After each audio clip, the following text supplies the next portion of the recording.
Hello, everybody. Oh, I didn't do my microphone. Hello, everybody. Welcome back to the stream. We're back for more Fabled lands, and I'm in Goldfold for some reason. Which is miles away. We're going to have to do some traveling. I'm going to have to figure out where I left my boat. It's been a while since I played. But it's good to be back. I hope you're all having a good evening. Thanks for the cheers, Mr. Beer Seeker. How do I do things? Where's my character sheet? Where is my ship?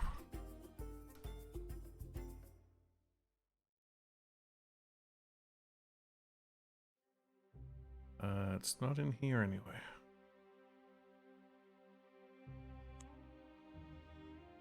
Did I leave it down here?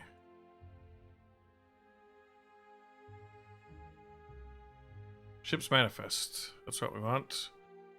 It's in Wishport.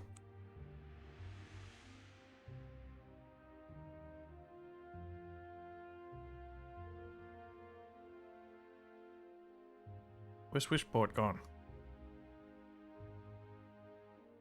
I'm just drinking some Coca-Cola tonight, Artie. Wishport is down here, I think. Alright, we'll head for the coast anyway.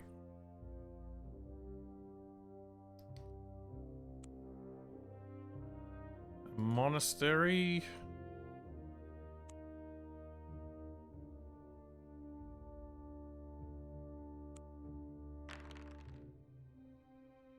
A damsel in distress. Have we done this before? I don't remember anything. A lady calls you from the window of a fortified tower. She passed below. I've been abducted by an evil knight. If you see my champion, pray tell him where I am.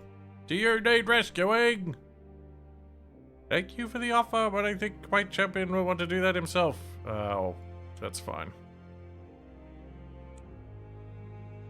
If she doesn't want our help, who are we to impose? Why not, Artie? Why not? Town of Haggett's Corner.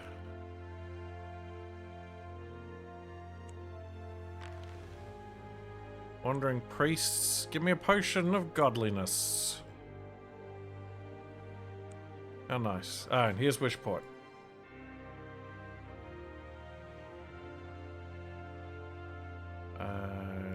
Go to the harbour.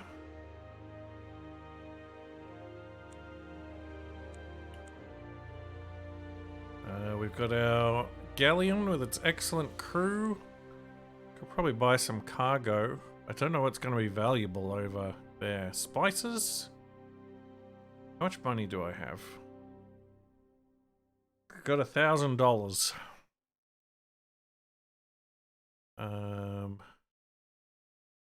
Textiles? They're usually good trade good. Pretty cheap.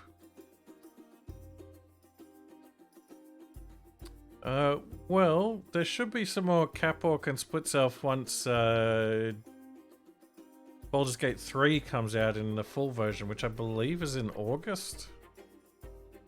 Yeah, let's buy some textiles. Set sail. Arr, skipper, just trying to keep the crew trittin' firm. Slurs the bosun as he hastily conceals a bottle of grog. Well, I've already got the best crewman. Head for coastal waters. Pirates. I don't need to worry about pirates. My crew is too good. I can outrun them. And we want to head east. We'd have to finish Baldur's Gate 1 first, and we keep trying to find room to squeeze it in, but unfortunately not many people were watching those streams, so Splitsy isn't too keen to jump back in. Oh, I cut and sold my golden hair while I was out at sea somehow. Uh-oh. Storm. But we should be good. Yep. A galleon with a fine crew is all you need to weather the storm. We just gotta figure out how to get out to the Eastern Ocean. Just keep heading around the coast. Sailing off Yellowport. Uneventful voyage. It was lots of fun. It was kind of dragging out a bit at the end there, though. Some of those, like, tough battles towards the end are a bit of a slog to get through. What have we got? A floating island. Oh, I think I ran into these guys before. Oh, they set a sail and floated away. Ah, here we go. Go southeast. Here we go. We're going off the beaten path into new lands. I hope you're all ready.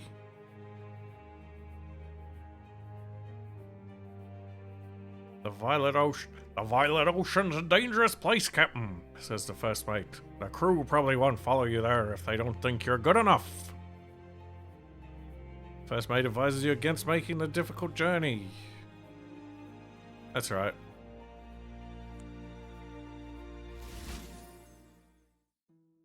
Oh, we're here already. You steer a course between Dragon Island and the strange empire of Akatsurai, where knights would sooner cut themselves open like melons than suffer the slightest shame.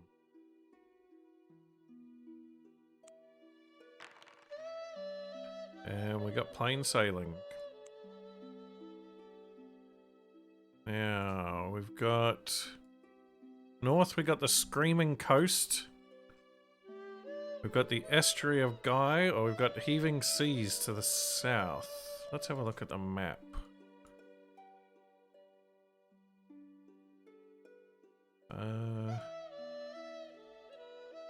We went past Dragon Island. Is that it up there? Dragon Island?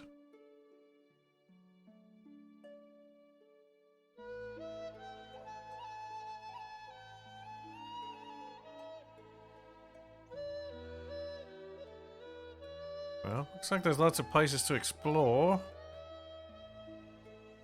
You know what? Maybe we'll do a poll. Manage poll, new poll. 1 minute. North or south? North. South. And I'll throw the estuary in there. Right, get your votes in. West. We just came from the west.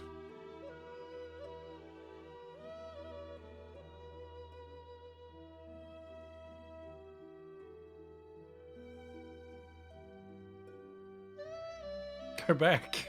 No. This is the new DLC. And we've already pretty much explored most of the stuff back west.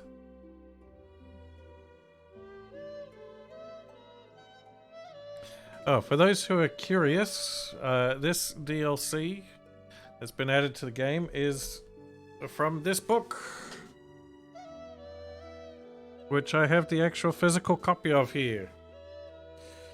Wow, I paid $12.95 for it at Collins. Back when Collins was still a thing and back when you could get a book for $13. Back in the dark ages. Right. And the survey says... oh no, you've done it to me again! It's a draw between South and the Estuary. Alright, do I have... oh yeah, I got a... this is kind of a coin. It's a bit big to flip though. Do I have a dice? Nope. Alright, I'll flip this guitar pick. If it's picture up, it's estuary. If it's blank, it's to the heaving seas. It's blank. We're headed to the heaving seas.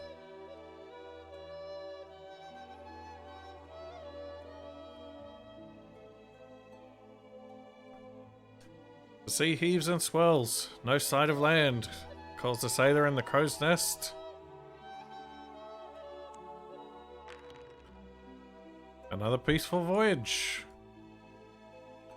Oh, I should probably do a save, huh? Oh, we got ghost waters.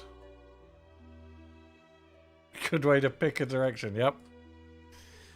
Let's keep headed down south. Flying fish patterned like jewel-colored dragonflies go skimming across the azure water. Many are the marvels of the sea, says the boatswain with a sigh. If I lived to be 100, I could never hope to see a 10th part of them. And all's quiet. Let's head down to the Orochi Sea.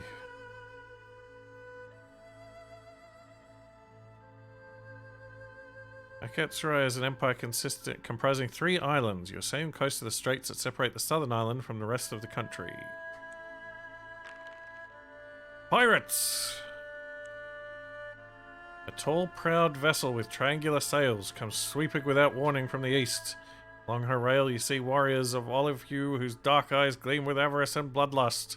There's no mistaking men of that stamp, whatever their race or flag. Pirates! It's too late to put about. The pirates pull alongside and come swarming aboard. Their leader, a huge, insane-looking man with a wiry brush of hair sticking straight up from his scalp, issues a challenge to single combat. Oh, I guess we're having a fight. The giant pirate lunges toward you, brandishing a wicked saber. What? That's not a saber. That's a big old spiky club. Alright, I gotta remember how to fight. What? Don't meet the necessary requirements for that skill. That's just the attack skill. Is it because he's out of range?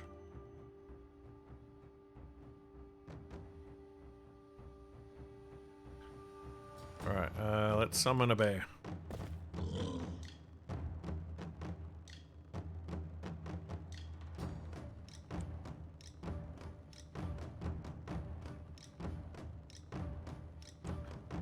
And we'll summon an undead. Oh, he killed my bear!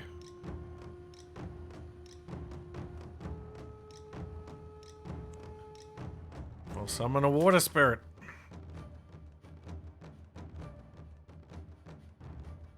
Have I not got the right equipment equipped?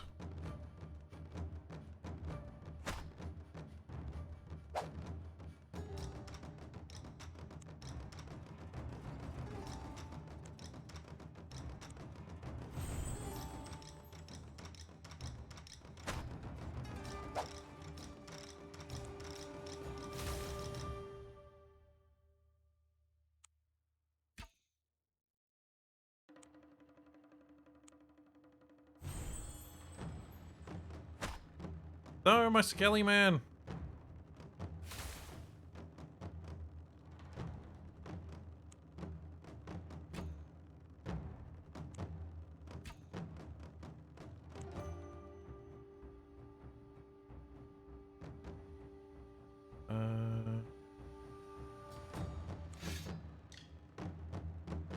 There we go. I switched my sword.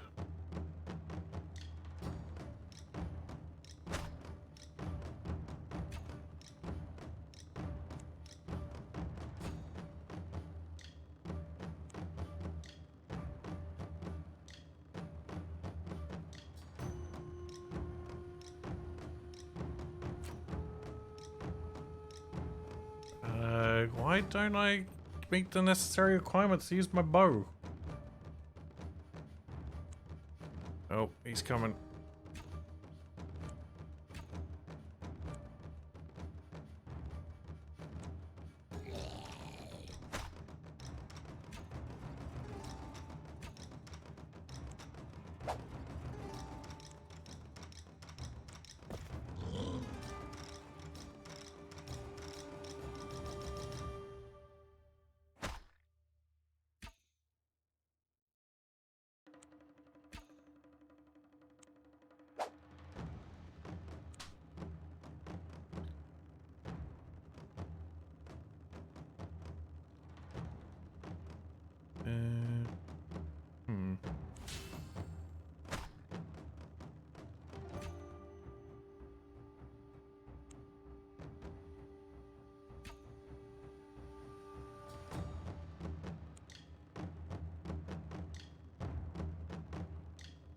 Can't do any summons yet.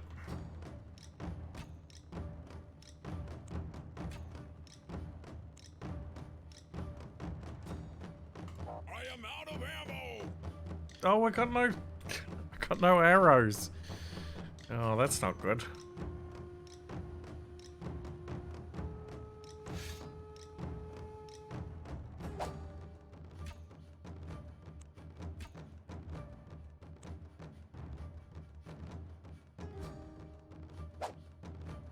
Ow, he tried to get me.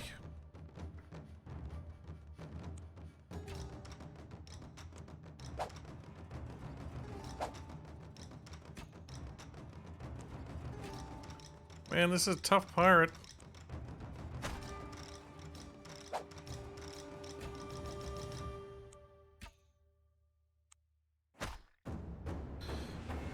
Phew.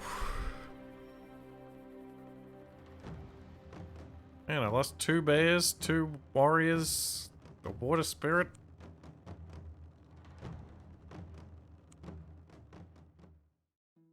Pirates obey their own warped code of honor, surrendering now that you've slain their leader. You can take his fine saber and splint armor. New pirate leader also presents you with the pirate captain's head. Oh no, my inventory's full.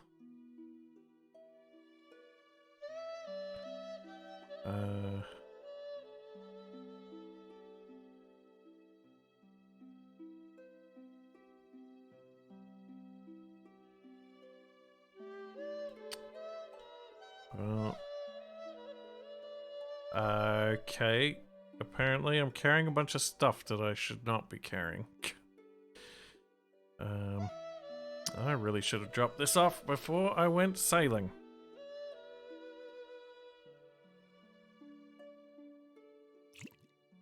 Right, have a godly potion.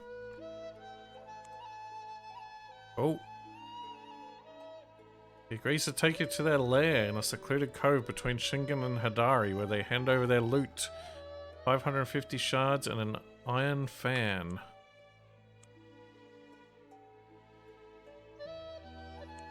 I mean, I guess I could ditch the pirate captain's head.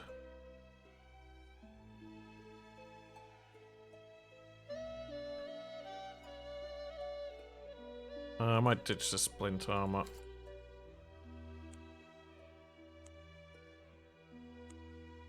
Right, we need to set shore in a town though. Bosun points out a bay fringed with white sand and palm trees. Above, on a wooded hillside overlooking the sea, there is a country inn. Let's stop over for a few days at the Inn of Perfect Contentment.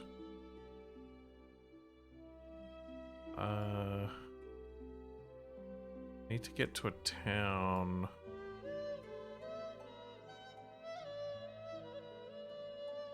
Let's head this way. Maybe we can get a place here. Here the waters are pale as moonstone and there is a scent of luxuriant blossoms on the breeze. Viewed from here, the coast of Akatsurai resembles a beautiful, delightful tapestry in soft green and blue dyes. Shinden. Shinden is set in a small bay at the mouth of the Chiku River. It is a quiet seaside town where the Lord Chancellor has his private residence. There's no mistaking the building. A sprawling mansion of polished cedarwood with scarlet gonfalons streaming from the eaves. It sits on a hillside glaring down on the town. Okay, there's nowhere here. We could go... This looks like the main city.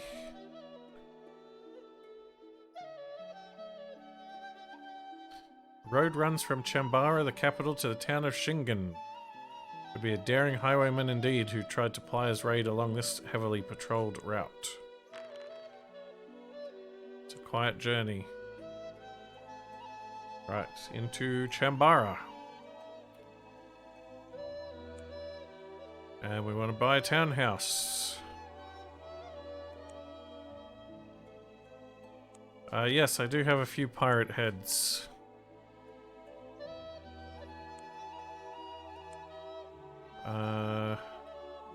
Now I've got to figure out what I want to carry with me.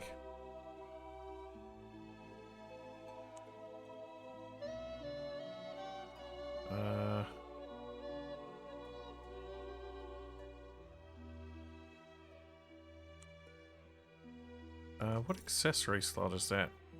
I need some arrows. Can put the sword in.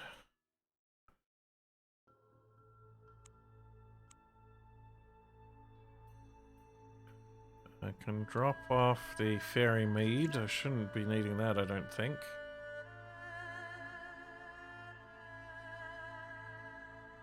Don't know what I was doing with these gems.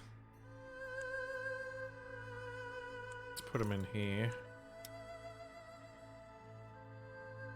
I think maybe I carry the fan with me in case we run into some social situation. Don't know that I need anything else. I got the lantern, exotic feather I can drop off. I might need my climbing gear. I'm a bit low on cash, so I might withdraw a bit of money.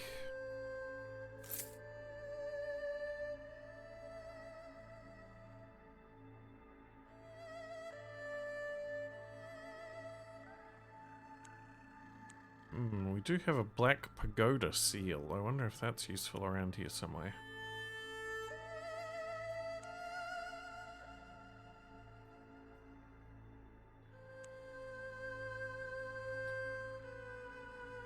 Chambara, a city built in a grid pattern at the mouth of the Moku River, is the imperial capital of Akatsurai. It is here that the sovereign has his palace, at the north end of Chrysanthemum Avenue. Extensive quays enclosed by a broad seawall comprise the dockland area of Chambara. In the quayside taverns there are sailors from every part of the fabled lands, all eager to sign on and resume their life at sea. Hundreds of longboats are moored in the harbour. Seeing you stare, a drunken sailmaster points out the red-dyed canvases and the monkey totem on the top of each mainmast. This is the renowned war fleet of the Starburst clan. The local merchants refuse to have anything to do with you, so you won't be able to trade cargo at the harbour. Perhaps something may convince them otherwise. How rude!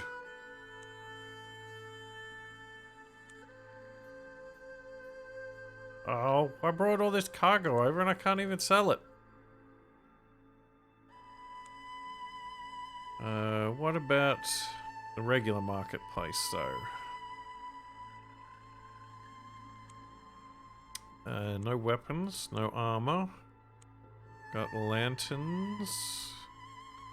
Got some scouting gear. A Tatsu Pearl.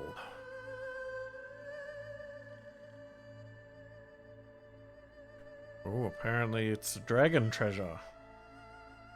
Hey, Truddles, welcome to the stream. I'm doing alright. Hope you're doing okay. Got some parchment. That's not very exciting. That's all kind of boring. We do have some strange and mysterious temples. Go around the city learning about what places of worship the Akatsuris hold holy. Visit a temple of the Sage of Peace. There are numerous temples in the suburbs of Chambara, all dedicated to the Sage of Peace, whose example guides men towards enlightenment. Here the clerics can live a life of monastic contemplation. Lay worshippers can come for healing, blessings, and advice. Oh, that's a lot of snow. In return for treating your injuries, the clerics will expect a small donation. What we need, like 2? There we go.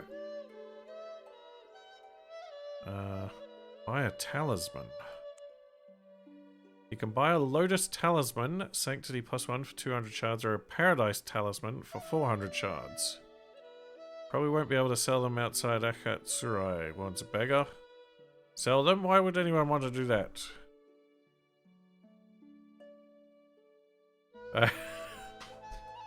There you go. Okay. So here's a bit of text that's clearly a remnant of the original book here. It doesn't make a lot of sense in the game setting. Decide if you are buying either talisman and cross off the money. We don't need to cross off the money. The game will do that for us. But I've already got a better holy symbol. In fact, what's my current? Yeah, I got a +3 holy symbol. That's not bad.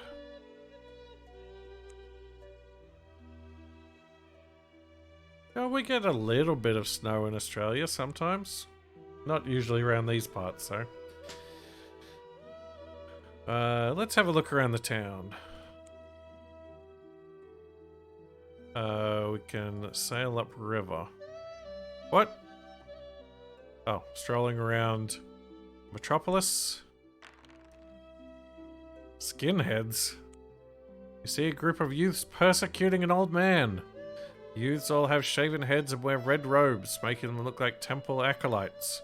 To your surprise, none of the people walking past is going to help the old man. They all look as if they'd rather not get involved. What's going on? It's nothing to do with you, says one of the youths. Help me, pleads the old gentleman. I dared to speak out against the Chancellor's dictatorial policies, and now his thugs are going to beat me up. Or do we want to get on the toes of the Chancellor? Yeah, let's help the old man. The youths back off, but they seem surprised rather than afraid of you. You should keep your nose out of things that don't concern you, says the ringleader. He spits on the ground at your feet before leading his gang away. The old man is Lord Yasutaka of the Wistaria clan. He made his common mistake of openly criticizing the Lord Chancellor. Those shaven-headed youths are Kiyomori's private army of thugs. It's deplorable what's happened to this country.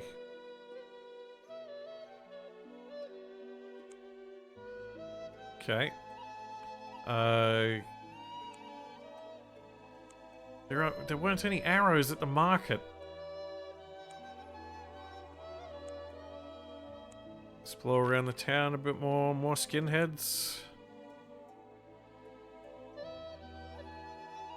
Having the same problem. Wow, this guy just doesn't know when to quit. Alright, we're gonna have to travel to another town to buy some... I don't think there was a shop down there. That looks like another town cross country, so let's take the Great Saddle Road. Seller of incense sticks tells you that this road is called the Great Saddle because of the lay of the land between Chambara and Mukogawa.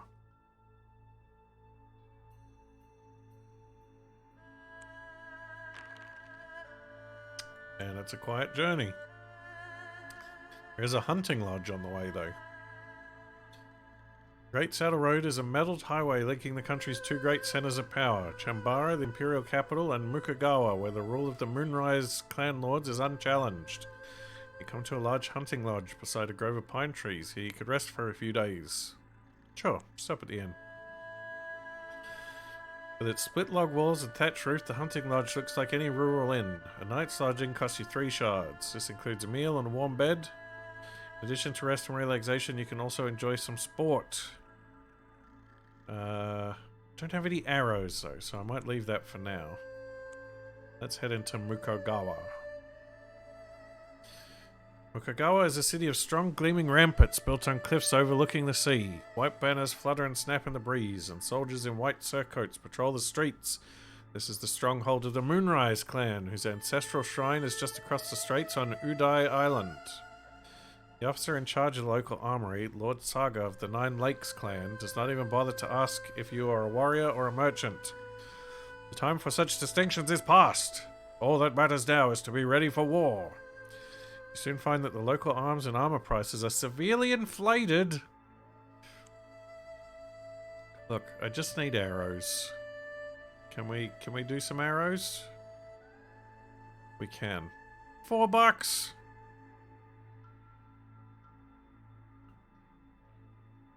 Ooh, a moon spade.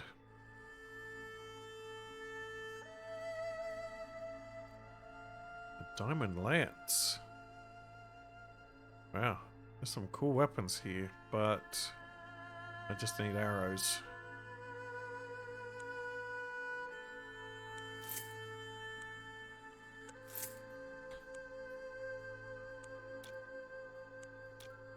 Let's buy another few. What else have they got?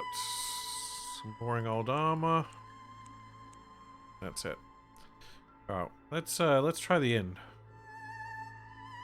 Lord Yoritomo of the Moonrise clan has sent out the call to arms to all his loyal vassals in the east. Troops are arriving every day, and there is hardly any room in the city to billet them. Perhaps that's why the innkeeper feels justified charging 4 shards a day. Does include food and a bed, though. No rumors, though. I need to find out what's going on. What's up with this war? Only if you have the title Hatamoto. There is a set of private chambers set aside for your use. Oh, well, that's different. What about the temple? Donations have been streaming into the shrine. As the overlord of the battlefield, Juntoku is very popular with soldiers, especially now. The courtyard of the shrine is fined?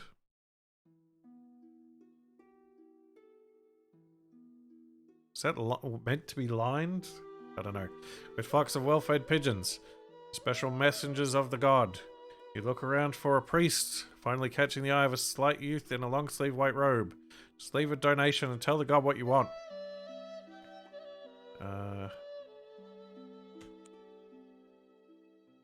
What kind of blessing does he give? To obtain a blessing, you must pay an offering of 35 shards and make a charisma roll. Get a combat blessing. I could use a combat blessing.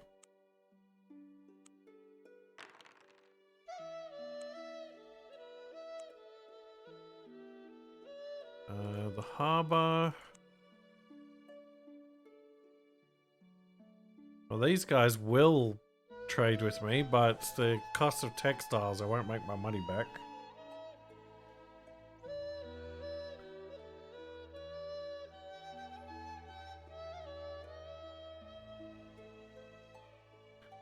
I mean, I guess we could go to the clan manor and see if we can find out what's going on. The mansion is heavily guarded. In the brocaded white tabards, the sentries resemble temple statues carved from blocks of pristine marble. You're a refused entrance and must turn back. Okay. Guess there's not much we can do here at the moment. Alright, maybe we head back down to the ship and we continue exploring. So maybe we go cross country? Actually, let's go back to the hunting lodge and do a hunt. Can hire a local guard or go hunting on your own. Guard? Guide. Local guide. We'll take a guide. The guide's name is Akaboshi. Cross off his fee of 10 shards if you haven't already done so. Oh, there's another one. When you ask him what game there is hereabouts, he replies, well, there are foxes, badgers, and wild boar, but it's risky to bother creatures like those. They often live to a ripe old age, you see, and learn many magical tricks. It's safer if we just hunt deer. At the end of a long day, you return to the lodge weary and footsore. Lose 1 stamina. Yeah, that's fine. You never got a glimpse of a deer, but Akaboshi has given you a few hunter's tips. But my scouting can't go above 12.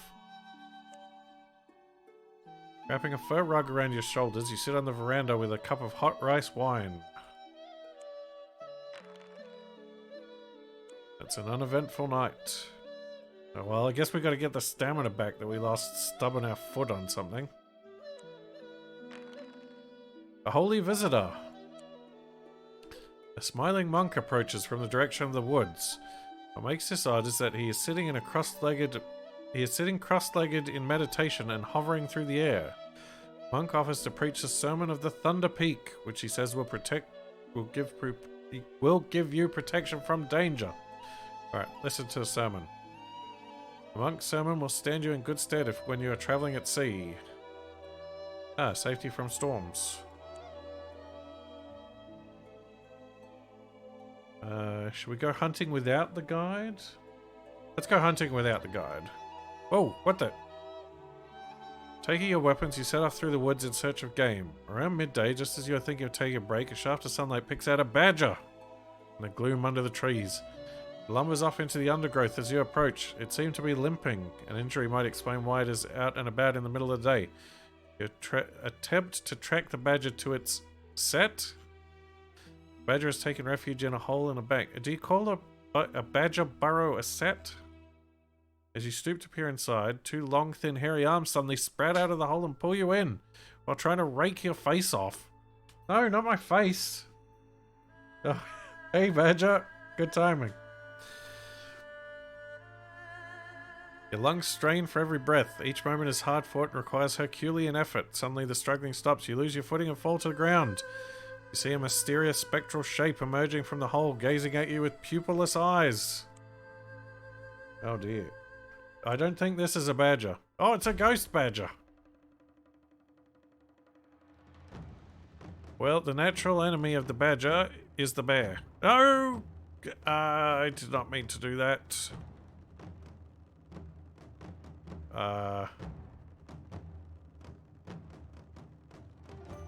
There's no undo button. Oh no, it summoned a regular badger.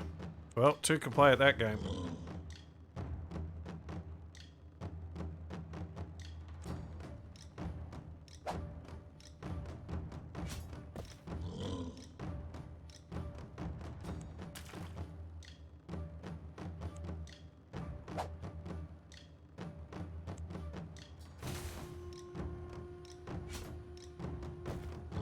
Oh, my bear! Summon Skeleton Warrior.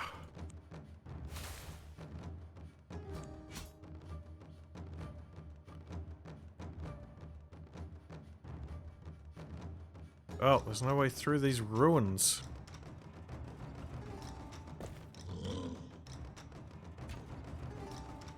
Ah, no, I didn't mean to shoot. I thought I was the water dude.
No, I moved instead of shooting again.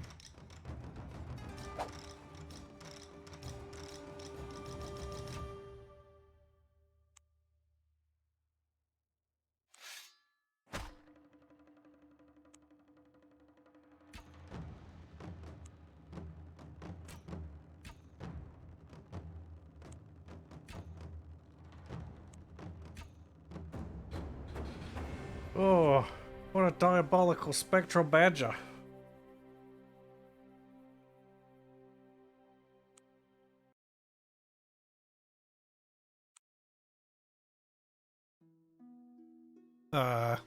You're astonished to see the mysterious creature with long limbs has gone. There's only an old badger lying in front of you, breathing its last. Perhaps the local folktales are right when they attribute strange powers to animals like badgers and foxes. You return to the lodge with your kill. The proprietor cooks it but refuses to share in the meal out of fear. What about you? Eat the ghost badger. Oh. After the meal, you sink into a deep sleep. Your dreams that night are strange and full of wonderment. Unfortunately, your combat score cannot go above 12. In the morning, you wake up well rested and full of newfound vigor. Let's go hunting again. Is it another ghost badger? Yep. Alright, let's do this properly this time.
Oh, my poor Skelly man.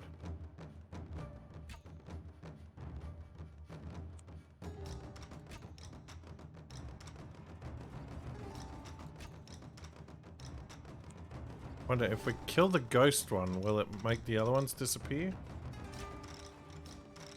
Evidently not.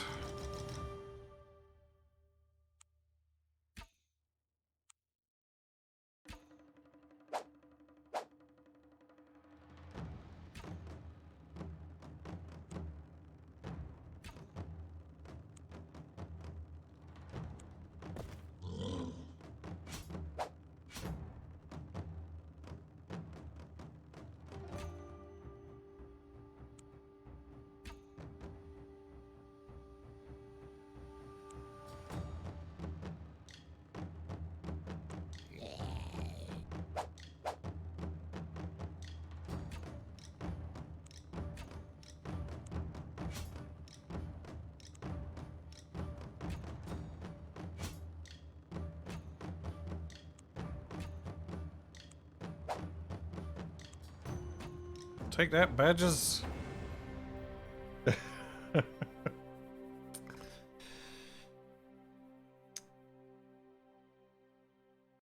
The good old badger song.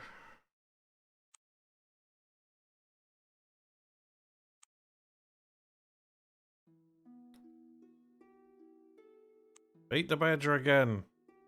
Wait, my magic score can't go above 12.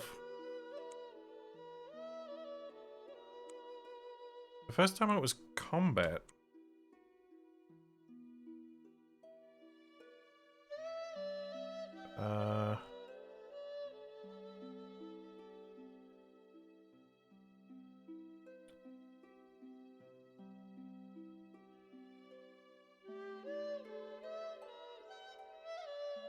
I wonder if... Yeah, my magic's at 12. My sanctity's at 12. My thievery's only 9. My scouting's at 12. My charisma's 10. Can I get charisma and thievery from eating badges? I don't know. We'll worry about that later. Let's go adventuring. We'll go into the Honeycomb Hills.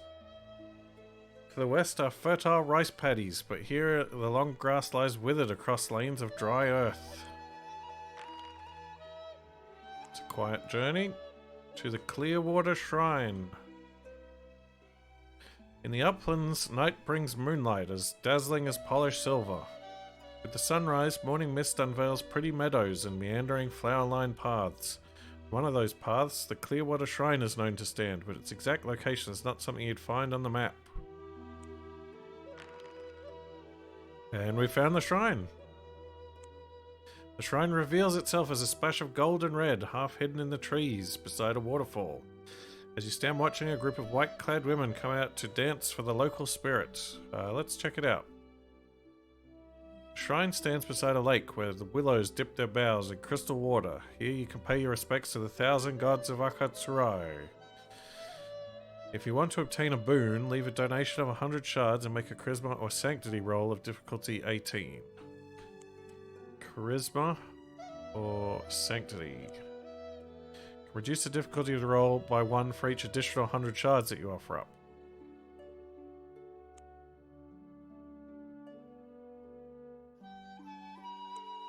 We got money.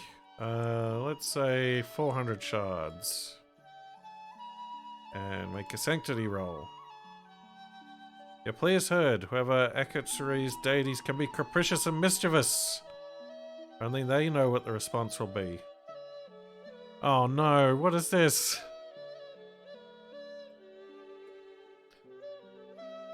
Gain or lose 1 combat. Gain a blessing of immunity to disease poison. Either gain or lose 1 stamina point permanently. Gain a blessing of safety from storms. Change your profession to priest. Or go down a level.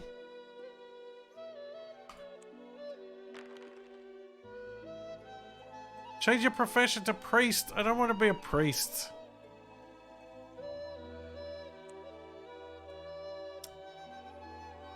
Well, I guess I'm a priest now.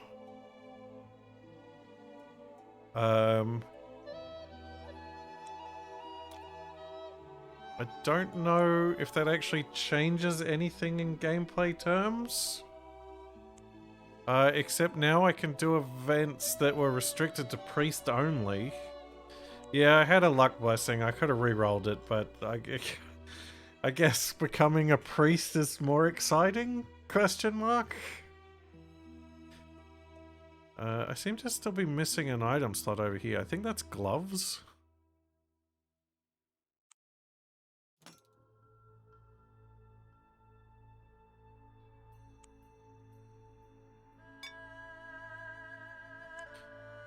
Well, that was interesting.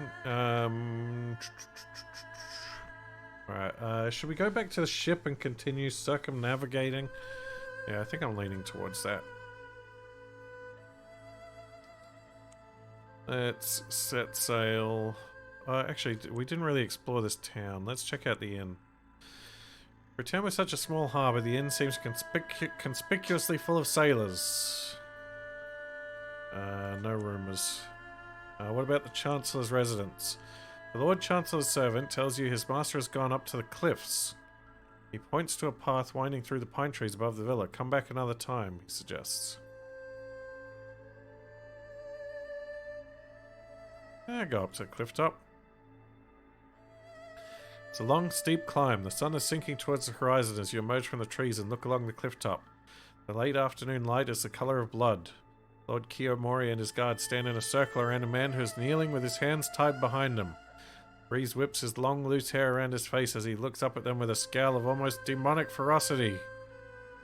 So, Akugenda, says Kiyomori, you are unrepentant even now. The man called Akugenda spits on the ground. Repentance, you pious hypocrite! I call upon the Thunder Spirit to hear this vow. I'll be revenged on the pack of you. Kiyomori looks away in distaste. Enough of this. Jiro, kill him!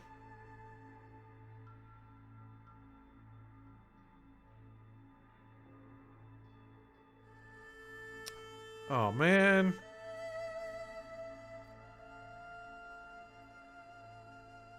Stop the execution! I'm a holy man. You will not do this thing. Kiyomori and his retinue could not be more astonished if a fairy creature from the otherworld had just fallen into their midst. Jiro, the Chancellor's executioner, rests the tip of his two-handed sword on the turf and shakes his head. Now what do you think you're up to? Who is this fool? Demands Kiyomori. Jiro, execute them both! Jiro hefts his sword and steps closer. Two other guards are moving to get behind you.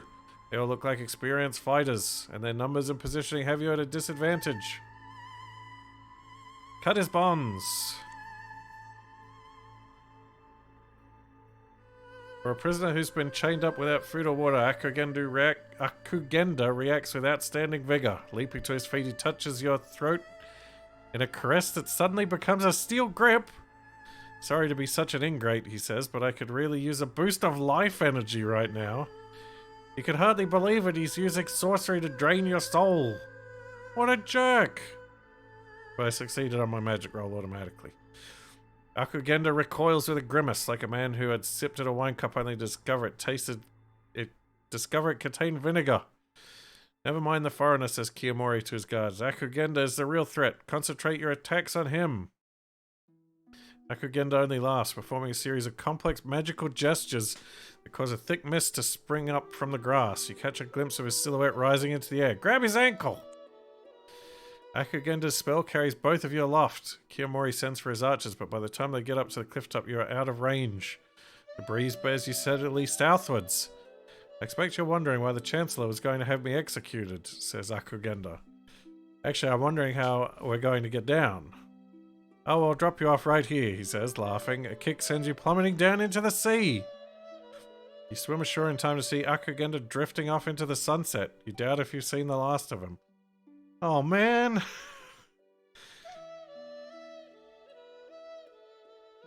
You arrive at an inn nestled in the back of a broad bay. A couple of ships are anchored here. The crewmen of one, the White Lady out of Yellowport, are lolling supine on a veranda of the inn after spending the afternoon drinking bottles of rice wine. I like this place so much I don't think I'll ever leave, declares one. The inn key is capable of accommodating several ships which stop here to restock with fruit and water without having to pay imperial harbor taxes. 1 shard a day.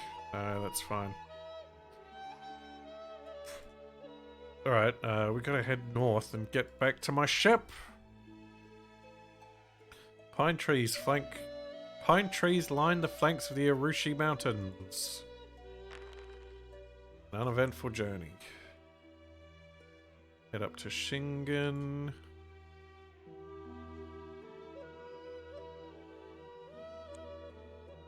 Drop by the Chancellor. The guard summons the Lord Chancellor's steward, the redoubtable Tadachiko, who comes to meet you in the reception hall. He is a man with a heavy, bold brow, sparkling eyes, and thick arms. Barely seem to reach across his vast chest. Begone, he booms. Lord Kiyomori is enjoying a few days' peace and quiet. He does not wish to be bothered with affairs of state. If you have something to say, present yourself at his residence in Chambara later in the month. Yeah, fine, whatever. Alright. Set sail!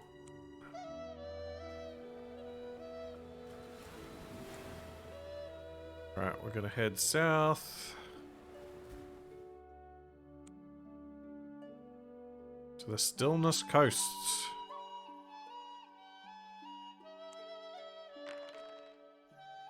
Nothing of note. Down to the Mizuchi Strait. Not far off the starboard bow, hidden rocks break the waves into surging white froth. A safe voyage. Now I think we'll circumnavigate and then we'll come back around and check out Hagashin and Hidari. The Rochi Sea. More pirates. Oh no, it's this guy again. Oh well, at least I got arrows this time. What the?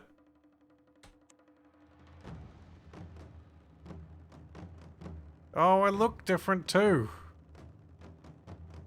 It changed my appearance. Now I got a long old beardy beard.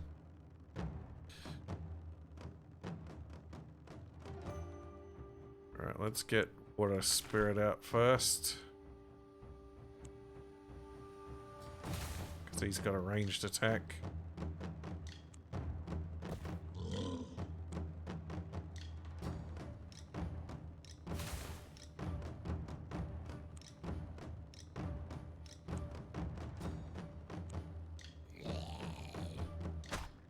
Oh, my Water Spirit.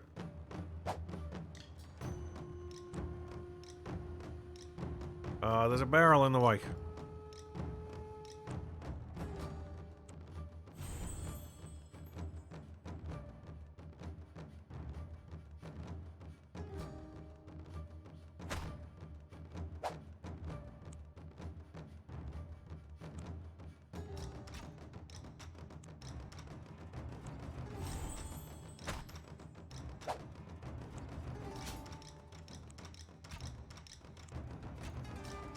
Get him, priest team.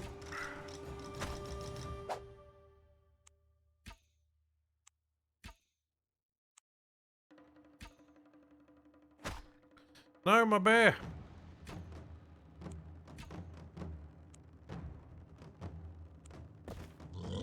Summon bear replacement. Oh, my bear.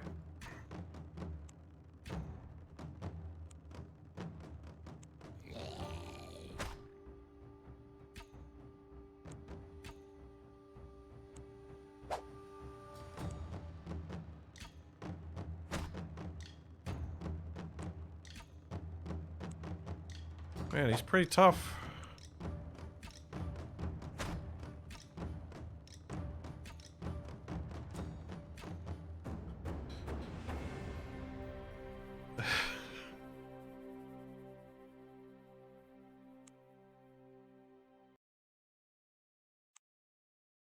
I think I still got the golden locks. Well, I got more pirate loot. Oh, this time I got a silver nugget.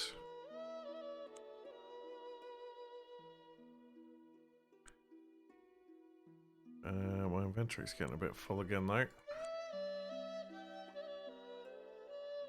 Oh, and I ended up here again. Alright, let's head down and check out these towns. And we'll go through rather than around. Fight the pirate again. Safe voyage. Alright, let's put in at Hidari first. Hidari, at the mouth of the Hitsu River, is a town of closely packed dwellings situated between the ivy-trailed rock walls of a narrow valley. There's a temple here, the Temple of Nai, the awesome god of earthquakes, which are constant danger in this part of the world. The statue shows him as an armored warrior with a terrible rictus of glee. Don't need any of that. Let's try the inn. Nope. I can't buy or sell anything. So I guess we set sail.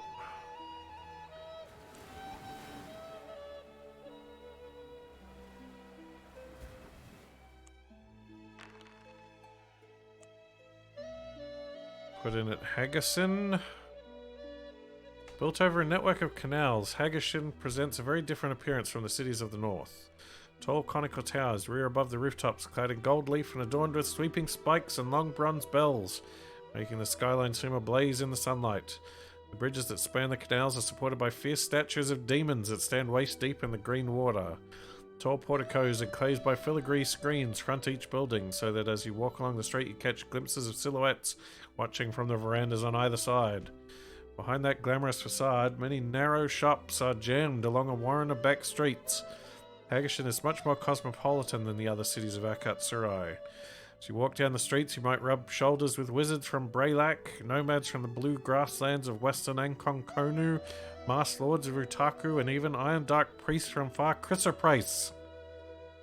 The canals of the city debouch into a lagoon sheltered by a low headland of piled stones.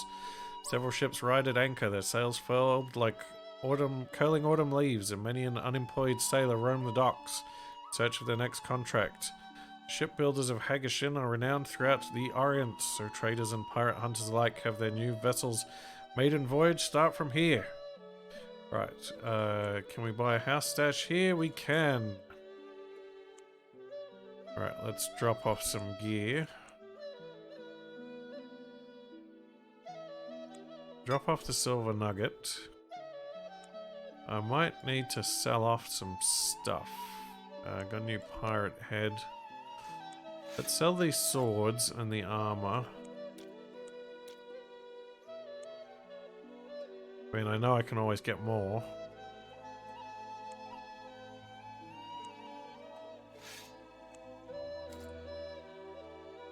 Let's...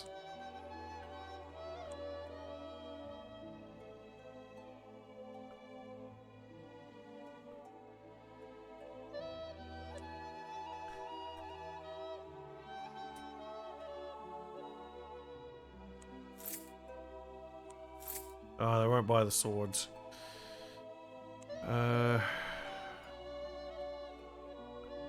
Anything that I need? No. What about at the harbor? Sell textiles for 150. That doesn't really help. Check the inn. Not much going on there. Check the temple. It is characteristic of the people of Hagashin that they do not bother with the usual distinction between temples to the Sage of Peace and shrines to the divine powers. All creation is divine, says a priest, so heaven and earth are one. You can get a blessing for 35 shards, or just 20 shards if you're an initiate of the Sage of Peace. Or charisma, scouting, combat, or magic. Charisma, combat... Scouting, magic. I need a charisma. There we go.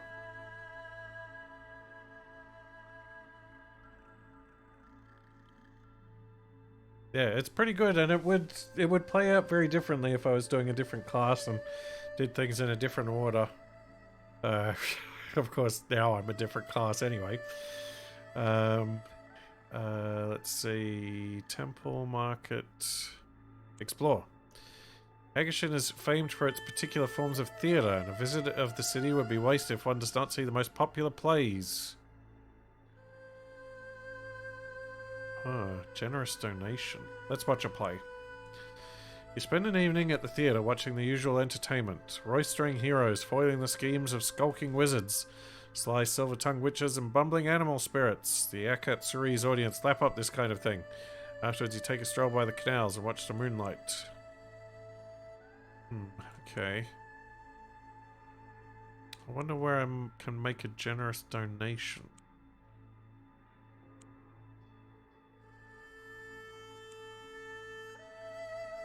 We could head to the interior of the island. It seems fairly mysterious. Let's do a save. Go for a walk in the entrancing countryside of Shaku Isle. We hear a plaintive cry. During an afternoon nap, you are visited by a deity who is wailing in anguish. Explains his plight. I angered the wizard Shogun, who imprisoned me under a boulder in the ravine nearby. Free me and I shall reward you.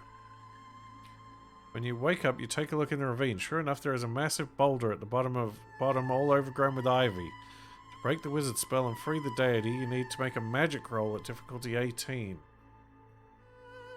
Or what is he the god of? Why did the wizard trap him here? Although I'm a priestly man, so I must help people, especially gods that are in trouble. Dispelling a divine prison is a feat that requires all your magical prowess. A bolt of lightning splits the boulder in two and the deity leaps forth. Dazzled by the blast, you cannot see him, but you can hear his words. You have given me the greatest of gifts, which is freedom. If death should ensnare you, I in turn will set you free. The deity departs. It has granted you a special boon that will take effect as a resurrection arrangement. Okay. Not bad. The countryside of Shaku is an emerald patchwork of rice terraces that climb towards forests of tall palm trees, where orchids glitter like fabulous jewels. The north coast is the city of Hagashin, a place of curious contrast, where dingy wooden shacks cluster right up to the walls of golden palaces and verdant parks, where beggars walk the same streets as mighty lords, where the stench of refuse mingles on the breeze with temple incense and delicate perfumes. Guess we gotta head back to the city. I do kind of want to see the wizard's house, though.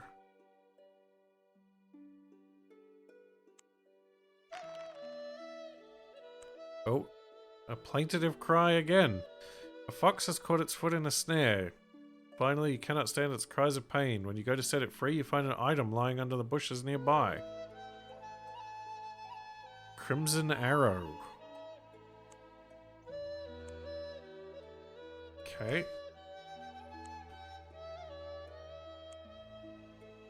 Oh, nope. It's not some kind of magic arrow, unfortunately.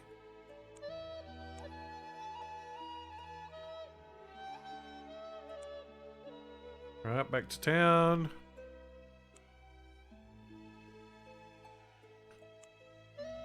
I want to find the wizard's mansion.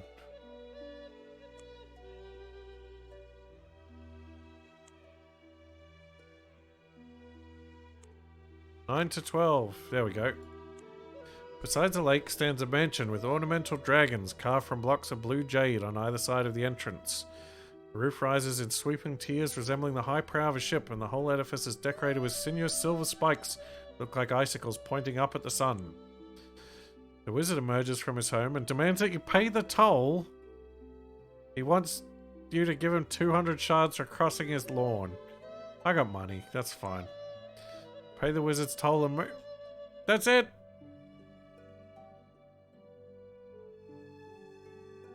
Oh, now I'm angry.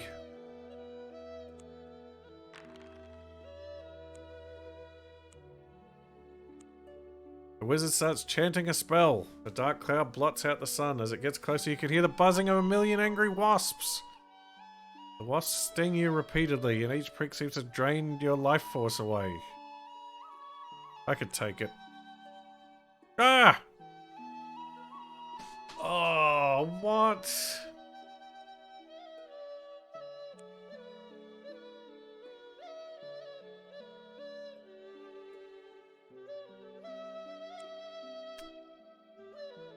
Well. Just typical.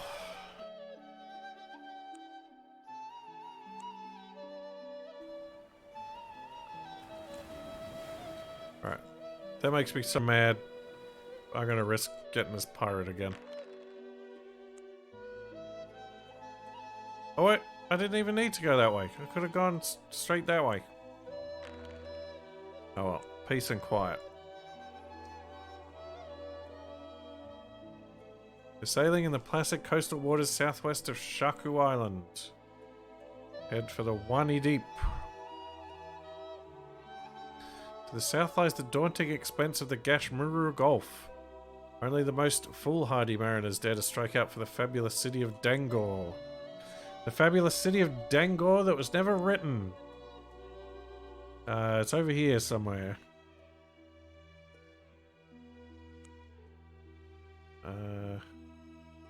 Head up to Ryujin's Mall.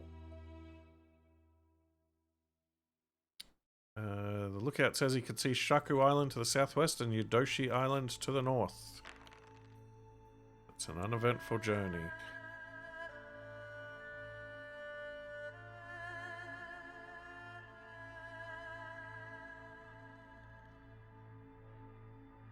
Night falls, the moon comes up, and the sky looks like ink against the polished slate of the sea. Untroubled journey. Looks like I can't sail around to the east, but we can go through the straits. Udai Island. The sea gleams like tarnished silver under a sky heavy with cloud. A faint drizzle, barely less than a fine mist, mingles with the salt spray. You're sailing the Ugetsu Straits that lies between Yodoshi, the main island of the Akatsuri's chain, and the easternmost island of Toho. Yeah, let's check it out. At the back of a cliff-lined bay on Udai Island stands a shrine dedicated to the worship of the Moonrise clan's ancestral spirits.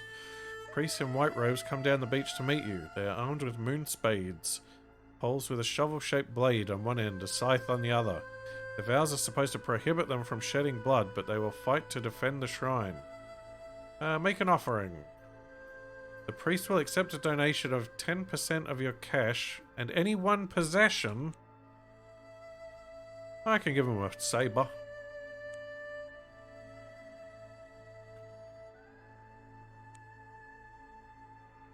There, have a sword.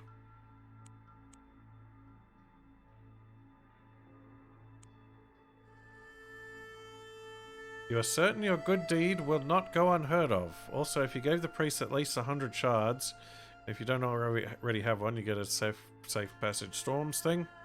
Already got one. Make a move.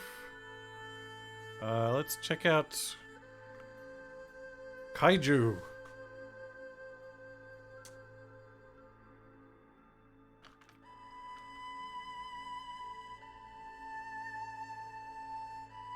Kaiju is a charming fishing town of smart villas with low-pitched roofs climbing a hillside tufted with feathery pine trees. The Shi River cascades through the town in a spectacular waterfall where, according to legend, the god Sanobu paused to wash his feet after traversing the lost lands of the east. Kaiju is the town of which a famous poet wrote, "Blue like smoke under rails of spring rain. The town where my heart dwells is surely half in the next world."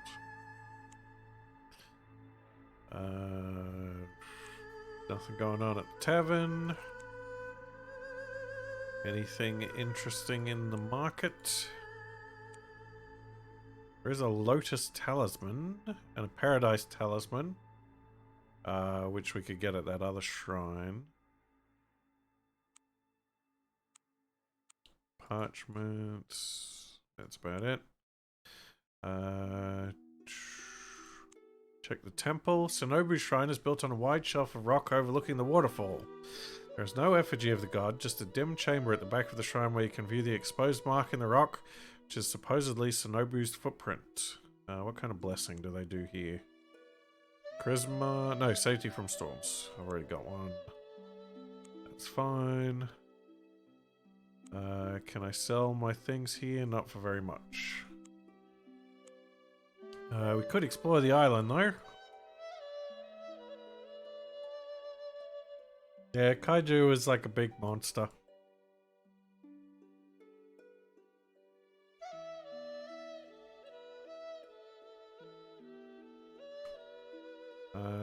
Let's head out into the countryside. You're traveling through the central region of Toho Island between the... Oh! And Toho is a Japanese studio that made a bunch of monster movies. So, kaiju on Toho Island is it's a bit of a joke. Between the Kennen and Yasai mountain ranges, the only dwellings you see hereabouts are log cabins of solitary hunters. Let's head down to the hillsides.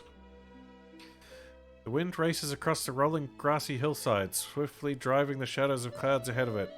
And for a time you feel as if you're the last person alive in the world. Down in a gully you see an overturned sedan chair. Half a dozen knights wearing white pennants are struggling against a larger force of hairy fur-clad barbarians. Help the knights, they're in trouble. You race down the side of the hill and launch yourself into the fray. Even with you on their side, the knights are outnumbered. The occupant of the sedan chair is none other than Lord Yoritomo of the Moonrise clan, the self-proclaimed Shogun, or first general of Akatsurai. He is not shaken by the close call he has just had, just annoyed with himself for getting careless. Yoritomo clasps you by the hand, a signal honor from a lord of such exalted rank. In front of his surviving guards, he gives you the title of Hatamoto. Means that you have the right to wear the Moonrise clan's livery and to act as the Shogun's emissary. Come to visit me soon in Mukogawa, says Yoritomo as he sets off. He assures you there will always be a warm welcome for you at his clan house. Gathering his surviving guards, he gets back in his sedan chair and continues on his way. You loot the barbarians but find only 2 axes and a spear. Well, better than nothing. Head up into the mountains. You're travelling in the foothills of the Yasai Mountains. Pockets of mist lie deep in the valleys, making the crags seem to be icebergs adrift in an Arctic sea. Sharp peaks gleaming with snow pierce the sky. Far off you can make out a few thatched cottages huddled mournfully below a ridge of wind-blasted pines. Go higher. You're intrigued by a ledge jutting out over a sheer cliff. It looks as if there is a man-made doorway leading off it. You thoughtfully assess the climb, which will require a scouting roll. Yeah, we can do that. You pull yourself up on the ledge. Sure enough, there is an open doorway between pillars of translucent moonstone that have been polished smooth till they shine like ice. On the lintel is carved a cryptic motto, "Heaven and earth are limitless."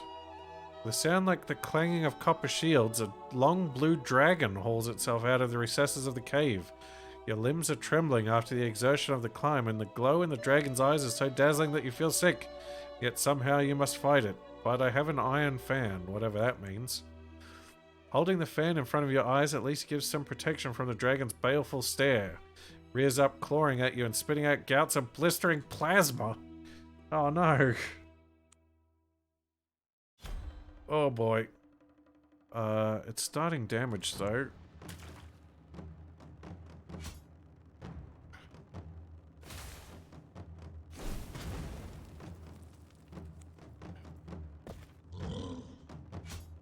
Oh, there goes my thingamajig.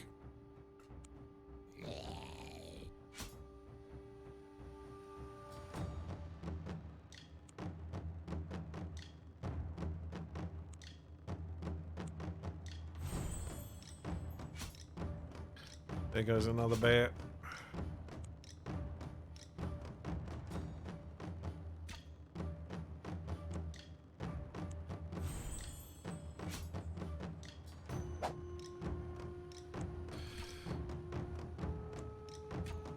Get him, ghost priests. Oh!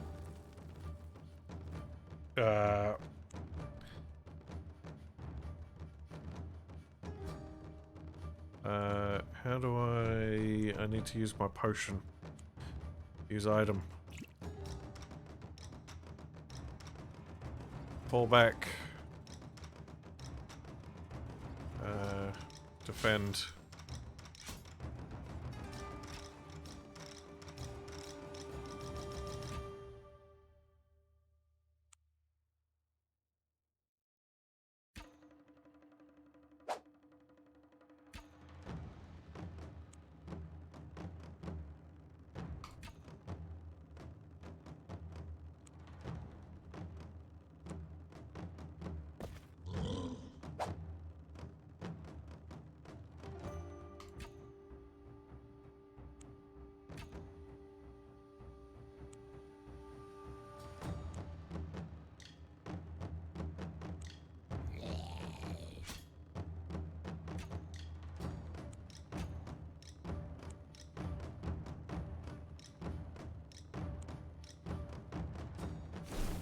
Oh!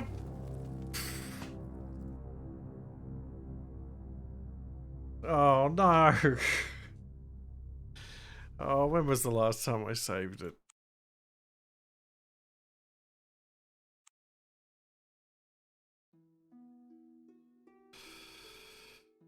Oh, yeah, I don't want to lose that gear.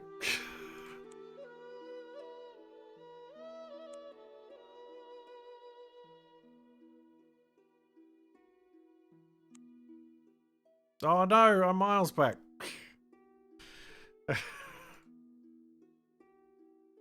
Oh well, at least I know not to worry about the wizard this time. Oh, I gotta rescue the deity again.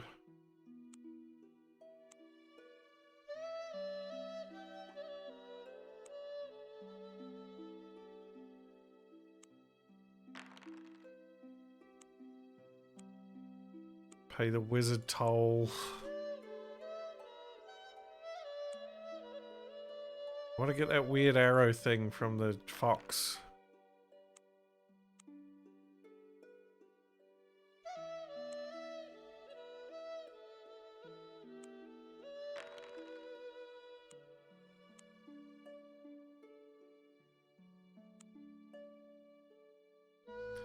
Man, that dragon was brutal.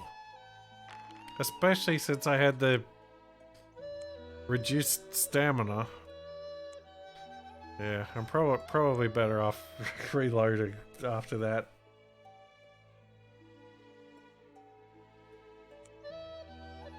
Already watched a play.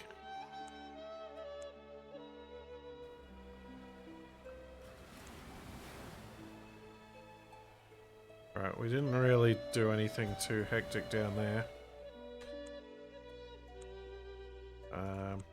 Alright, just head north.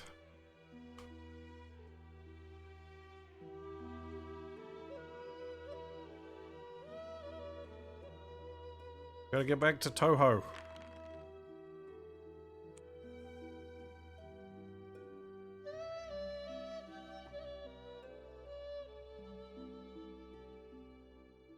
Put out the island, make an offering. Do a bunch of cash. Drop one of those.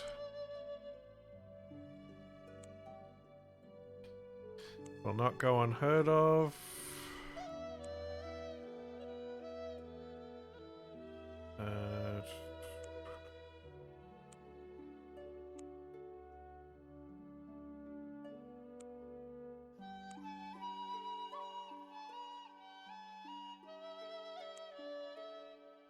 Alright, so there's a nasty dragon up there. There we go. We've got our title back and a bunch of stuff to sell. Maybe we can sell that back in the town? Nope.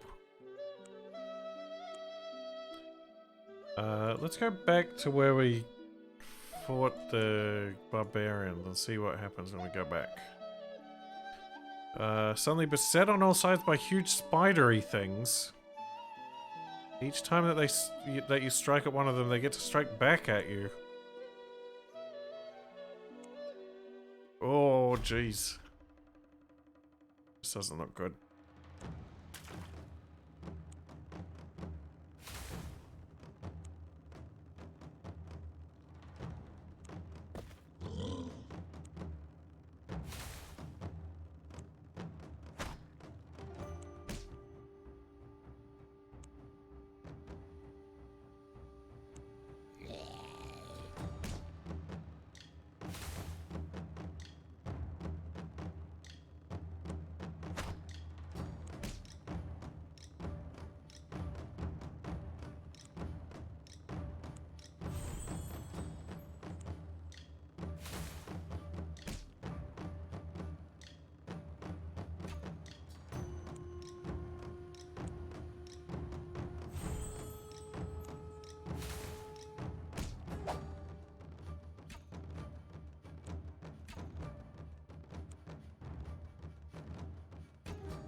Oh, creepy critters.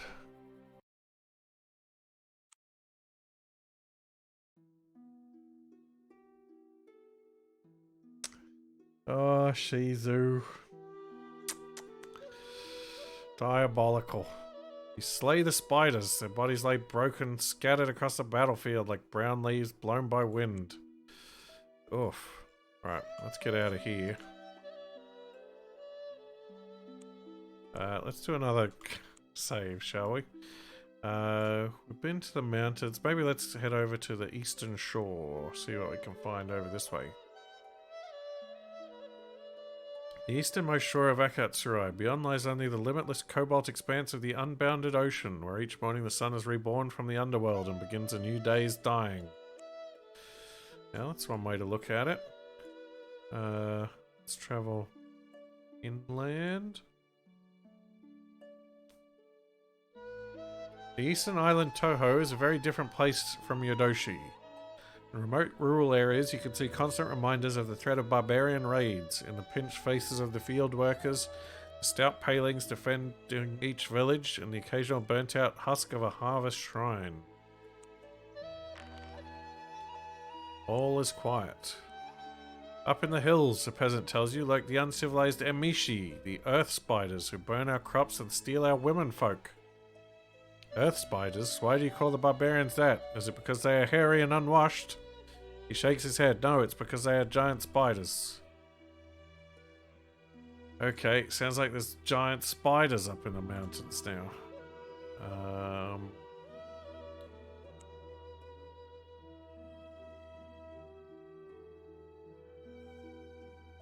Don't need any rest. Let's check up here. The rural estates of the Lords of Toho are very different from the dwellings of their cousins on the Western Island. Here you see great log-built manor houses with thatched roofs as big as the temples. The peasant huts are clustered close to the home of their lord, in fear of attacks from the upland barbarians. You find yourself in a wild, cloud-swept moorland where the trees grow bent like an old man pushing wearily into a strong wind. Nothing in sight. We've got some desolate land up here. A narrow, desolate strip of land separates the jagged, smoky blue shadow of the Cannon Mountains from the gunmetal grey of the unbounded ocean.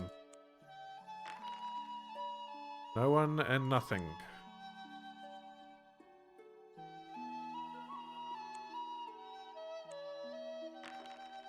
A woman in white. You have the misfortune to encounter a spectral lady at twilight.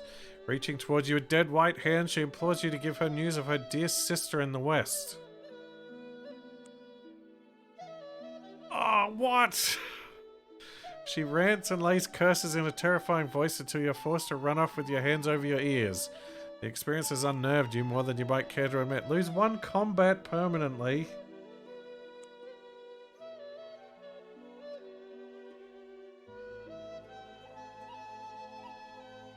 Wait. Did she say her sister in the east?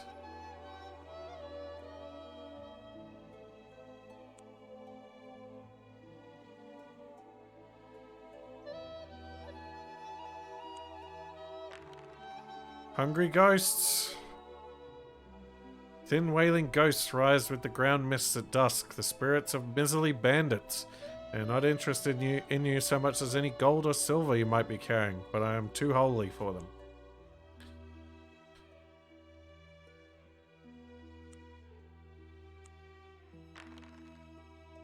Oh boy. The spectral lady again. And we've lost another combat. Okay, that's bad. Alright, we're gonna have to do something about that before we go fighting anything. Set sail.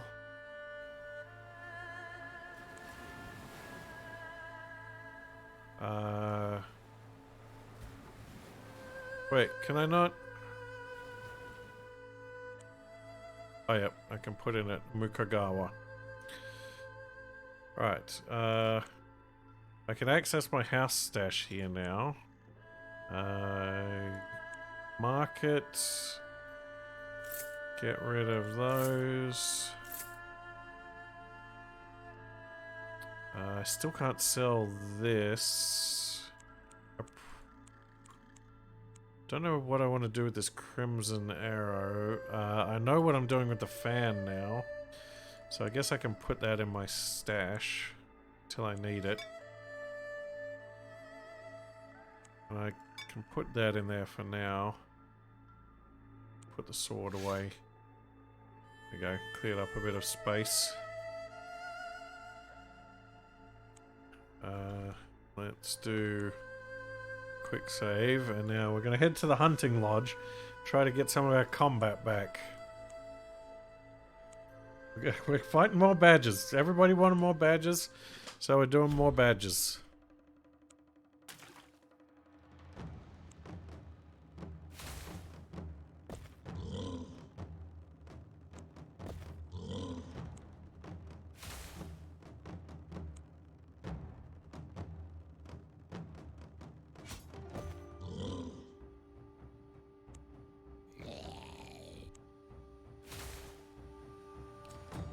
Oh, this water spirit can't hit anything. Neither can my bear.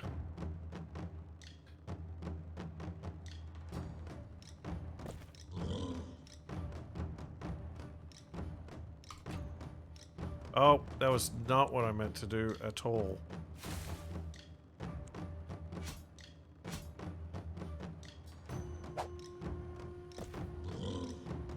Need to summon more dudes.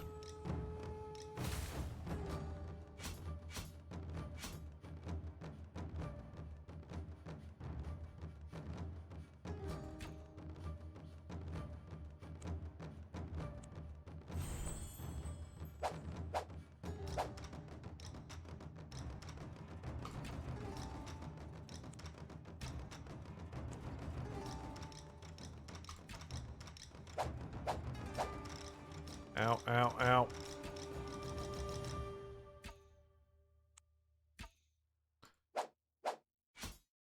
Oh, one of my ghost pals.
I think my reduced combat is having a detrimental effect on my fighting ability.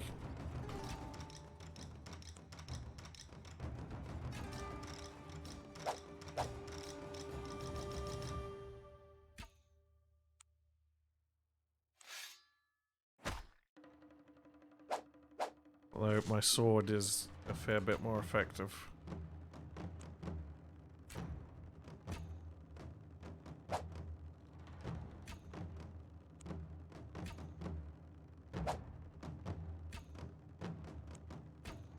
Gonna run out of arrows at this rate.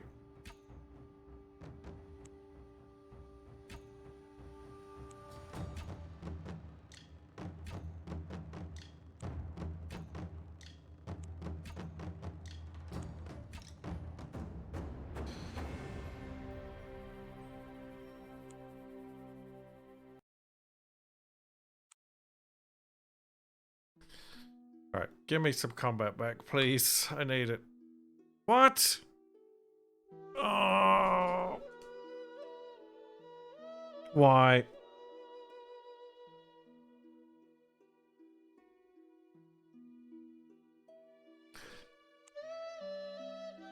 Why?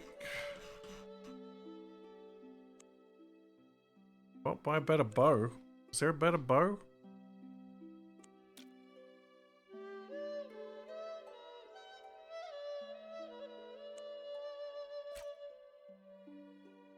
What's giving me combat bonuses? My base combat is down to 9. I've lost 3 combat skill.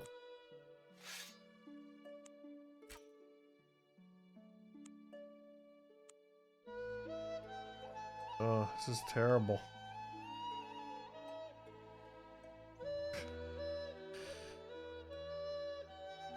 Well, the badges that I ate before gave me more combat and more magic power, but I couldn't get more because I was already at max. And now that I'm not at max, it's subtracting from my power instead of adding to it. Alright, we'll head north towards Chumpo.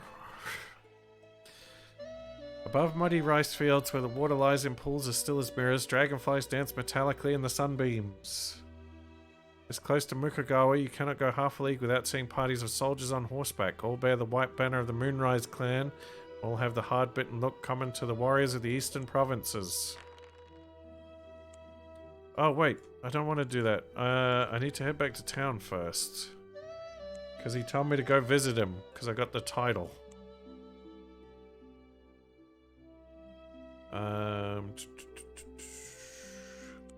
The clan manor.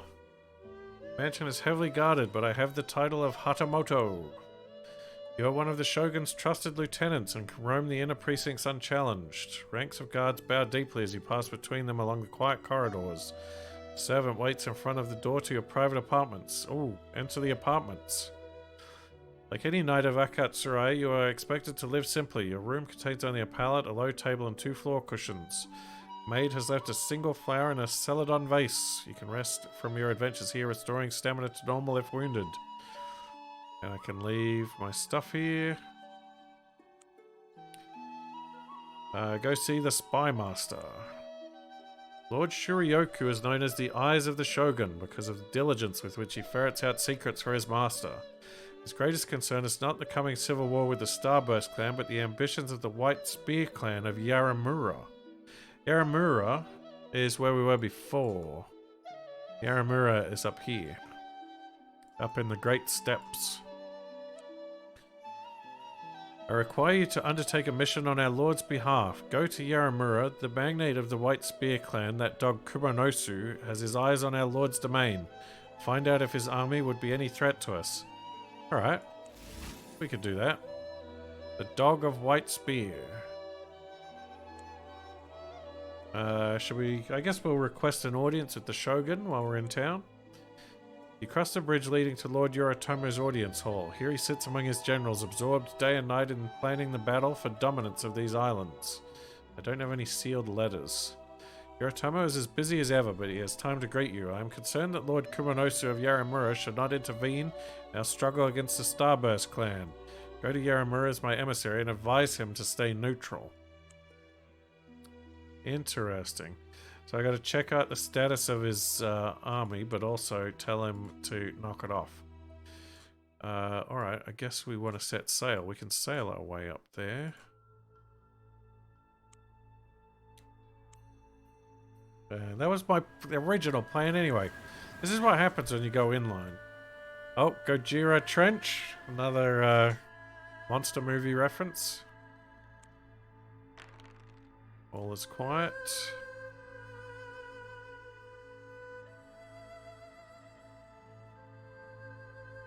Coastal cliffs form walls of rock on one side. Walls of black storm clouds tower on the other.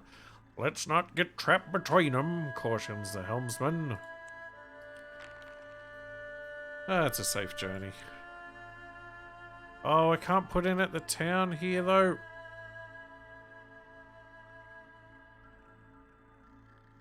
Alright, we're going back. We'll go overland to the town, then we'll come back, then we'll set sail. If there is a better bow, I want one. Oh no, pirates. Oh, is it? It's the same dude.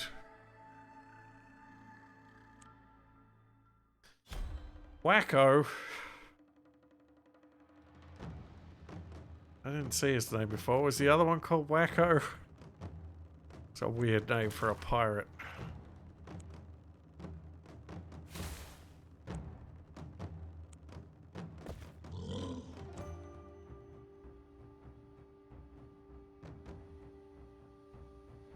Is it because the water thing's too close? Is that why it's not hitting? Oh, well.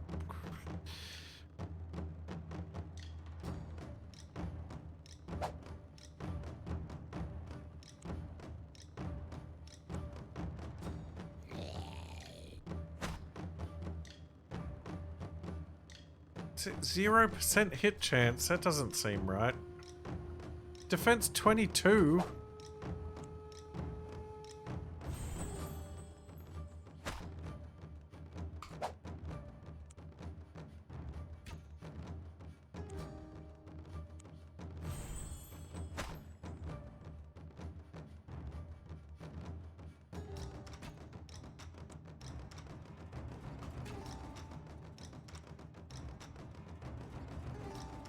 Wait, I can't hit him either? Wait, can I... Is my combat so low that I can't even hit this guy anymore? Can I still hit him, like, if it's a critical... Oh yeah, I damaged him that time, and then the game crashes. No!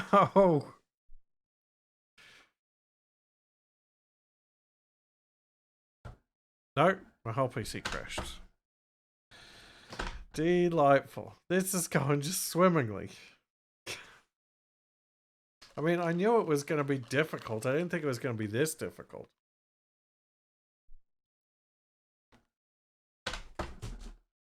I'm so mad I need chocolate bullets.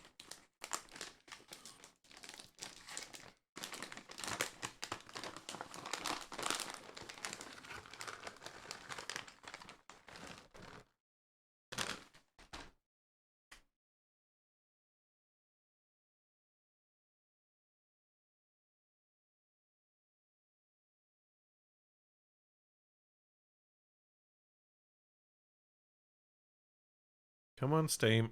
Where are you? Oh, where was my last save this time?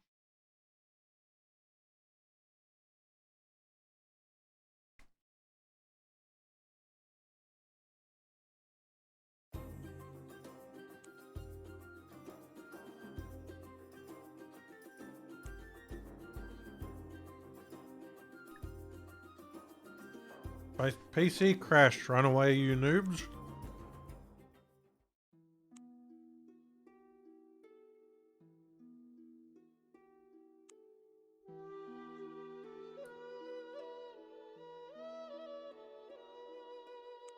Alright, it was before this was before I set out to sea, I think.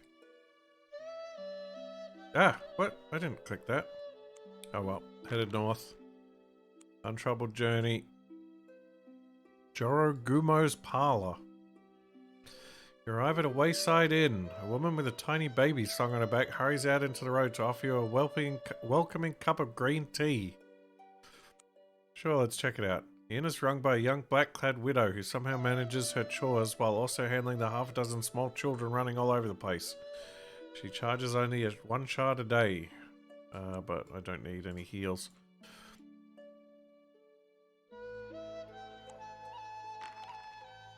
Peaceful journey. Alright, head up to Chompo. Chompo is the stronghold of the Northern Wistaria clan, whose dominance of this region is so well established that it is virtually the clan's private kingdom. Unlike most of the southern cities, the central district of Chompo is enclosed by high fortifications built of round timbers. Then are the homes of the aristocrats, austere but imposing mansions that lie on a curve around the hillside. Outside the stockade are the humbler dwellings of merchants and craftsmen. The market stalls are laid out under a long colonnade built up against the flanks of the inner stockade. Right, nothing going on at the inn. Foreigners cannot own property within the inner keep, while the outer keep does not have any for sale. Perhaps you can find someone with better connections. We'll check the trade guild. Inquire about any local merchants, but all the doors are closed. Merchant houses keep their doors closed to outsiders, as the current spice trader tells you. You need a letter of introduction to show that you're trustworthy. Where can I get one? Not here. Try asking in Chambara. Okay, let's check the temple. Yakatsuris draw a distinction between temples. Blah blah blah. Yep, we've already looked at that. Monks can provide medicinal herbs. I don't want to become a priest of that particular god. Let's check the market. There's no weapons here. Chat has betrayed me. He said there was a better bow in Chompo. There is no no bows here. Unless there's a shop in the inner keep that's got better gear. Let's have a look around town. The main streets of the outer town are channels of churned up mud and dung. It is best to keep to the boardwalks on either side. You've been told to visit. No, nobody's told me to visit. Well, chat told me to visit. Does that count? I don't think that counts. They're not going to let me into the inner keep. You're renowned as a merchant. Soldiers stand at the gate to the inner keep. They're wearing the grey and mauve livery of House Wistaria, and each carries a spear whose blade shimmers like liquid fire in the sunlight. Recognizing you as a person of Wait, why are they recognizing me as a person of distinction? No merchants are allowed into the inner stockade, where the mansions of the Wistaria clan stand proudly on the hillside. Overall looms the massive curved roof of the palace of Lord Hidehira, the patriarch of the clan. Wait, if I was a famous merchant, then they'd absolutely refuse me in?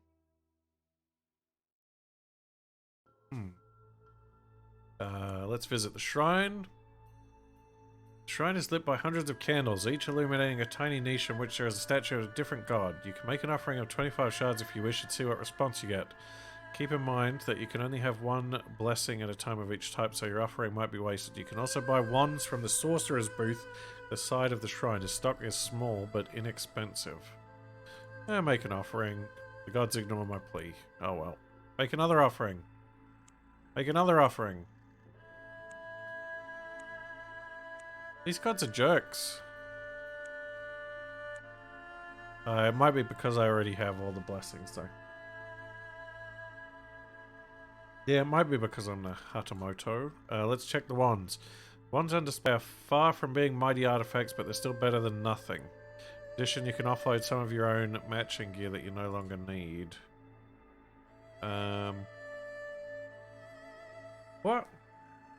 That's the most powerful wand you can get, which I already have, but it's not inconsiderable. Alright. Let's visit the Patriarch. The Patriarch will not accept just any riffraff off the street. I've gained favor of Wistaria clan somehow. Hidehira is always happy to welcome an ally of his clan. Wait, when did I help Clan Wistaria?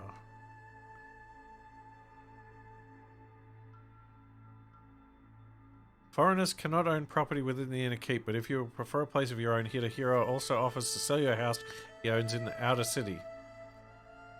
Sure. Rest and recuperate. Pray in the family shrine. Because the House of Wistaria is related to the royal family, they are especially revere the goddess Nisoderu, spirit of the sun, who is believed to be the first ancestor of the sovereign. Her shrine is in the east garden of the mansion. 2 painted screens that show the veiled goddess arising from the cavern of night slides back to give entry to the inner chapel, a room whose bare wooden floor and walls have been polished till they gleam like red gold. You pray fervently to obtain the favor of the goddess. With my sanctity. You have the ear of the goddess. There are several things you could ask for now that you've got the goddess's attention. And I don't need any of them. Let us find an armorer.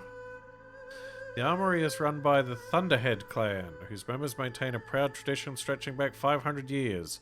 They will not make a suit of armor for just anybody. You have to convince them you're worthy by paying 50 shards and making a Difficulty 21 charisma roll. That's quite high.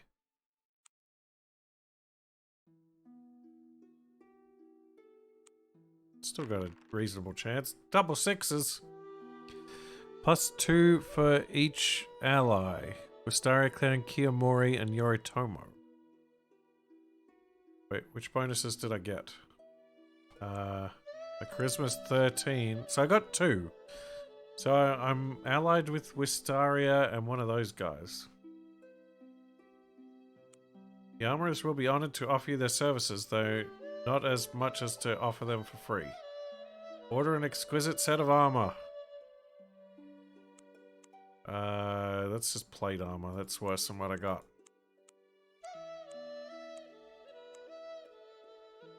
Wow, pretty... That's cheap, though, I think. But I don't really need it. Alright, a swordsmith. Swordsmith is an ancient fellow as thin as a mantis. To convince him that you are worthy to buy one of his swords... another difficult charisma roll. Even more difficult than before. Roll the dice. Roll high. Oh, success. Swordsmith will be honored to offer you his services. His skill is great enough that he is able to fashion for you the Harkuna-styled weapons to which you are more accustomed.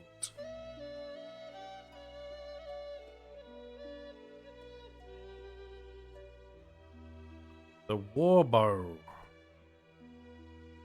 I don't have enough money. There's also a scroll here. Whenever you apply bleed to an enemy, increase the bleed factor by 1.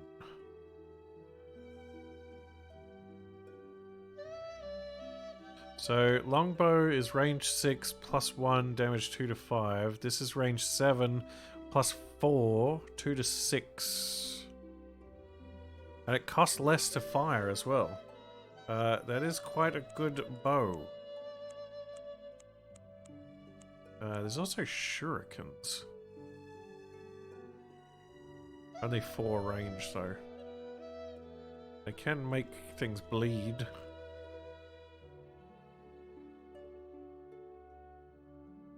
So I need 1200 for the bow. Alright, so we need to go to the stash. We need to withdraw. What do we need? 700. Let's draw. Let's take out 1,000 to give us some spending cash. Head back in. I'm not a renowned merchant. Go to the swordsmith. Oh, I gotta roll again? Swordsmith throws me out.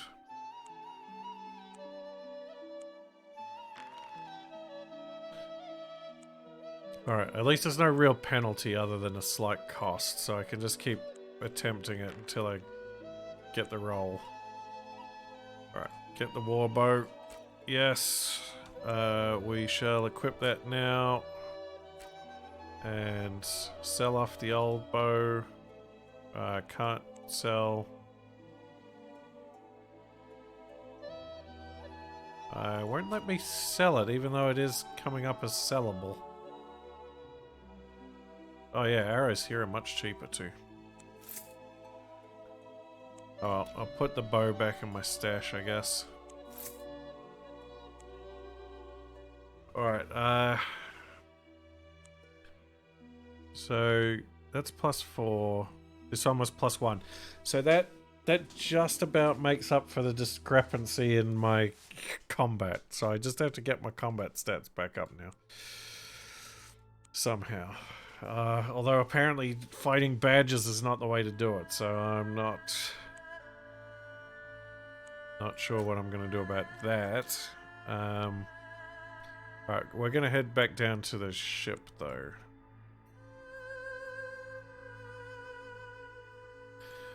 No, I'd rather stick with the bow rather than the heavy crossbow. Shoot twice with it? I don't know. I've never used this bow before. Move on.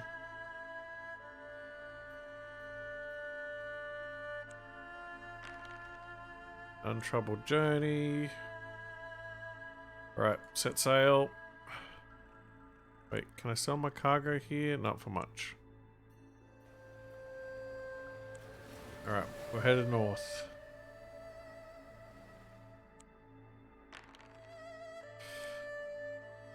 Alright. We're testing it. We're testing the new bow against the pirate captain again. Yep. Here comes Wacko. Alright, let's send out Skelly Man first.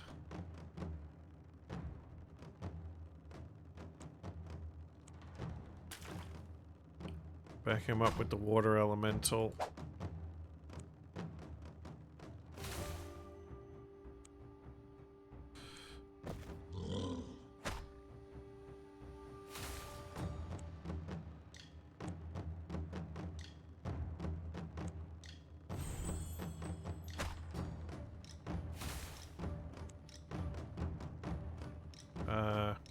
Unreachable? Why is he unreachable?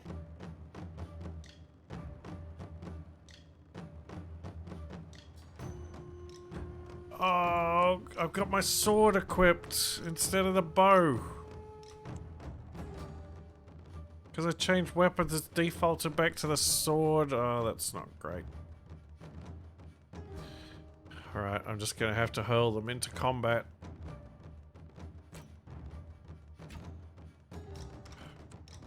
It's still only a 27% chance to hit, though. Although, with the Holy Sword, I might be able to do some damage with my other... I think this one will have the bow equipped, though.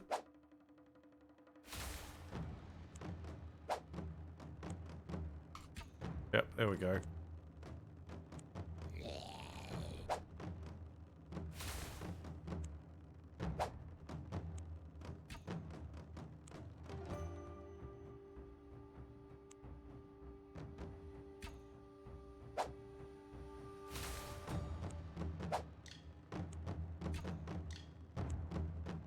Okay, we're doing a bit better this time because my duplicates can actually do something and I can actually do something.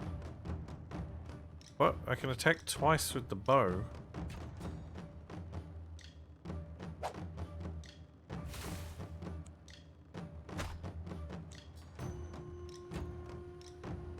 Oh, my duplicate can attack twice as well. Okay, that's a game changer. Now we can do some real barrages. Might be able to take on that dragon now. Although I still want to get my my damage up.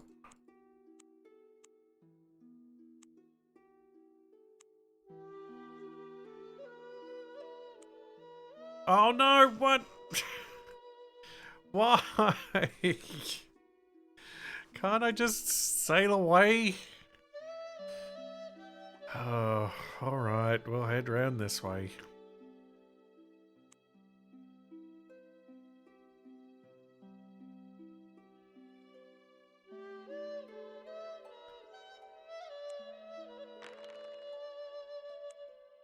Pirates keep taking me back to...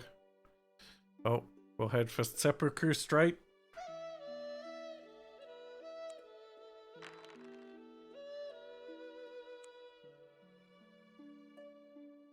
Head up to the Screaming Coast. These are rough waters. Oh, alright, we'll do a quick save and we'll check out Dragon Isle. Enter the coastal waters of Dragon Island. We must be careful, skipper. I hear this is the home of Ranryo, the Serpent of Chaos. Yeah, let's check it out. Go ashore to discover a terrifying vista of wind-blasted crags and smoking vents. Sinuous grey dragons crawl along the high ridges, pelting each other with jets of fire and acid. Oof. Magic roll. What?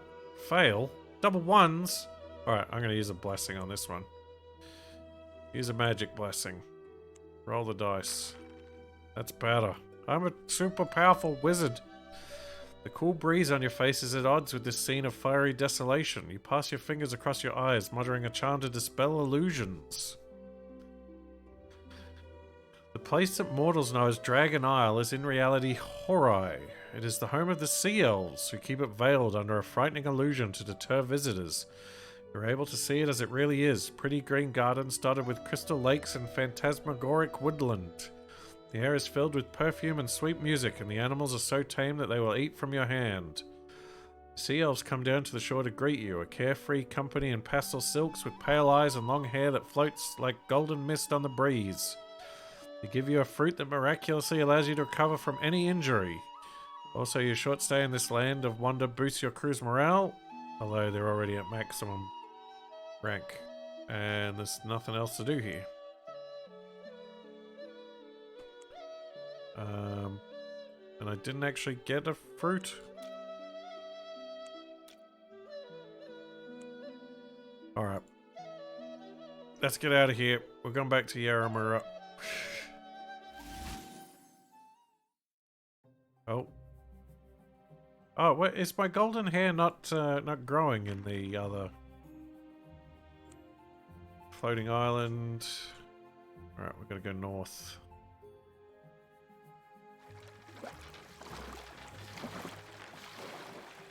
Uneventful voyage. Come sail away, come sail away, come sail away with me. You guys.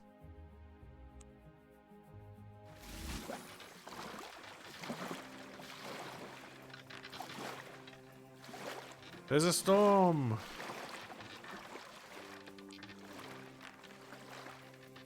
Weather the storm.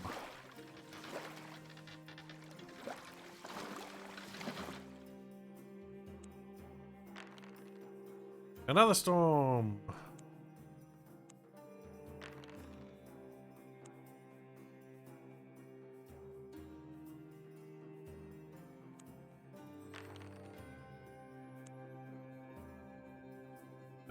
Sail onward. We don't need to go back to Basilek at the moment.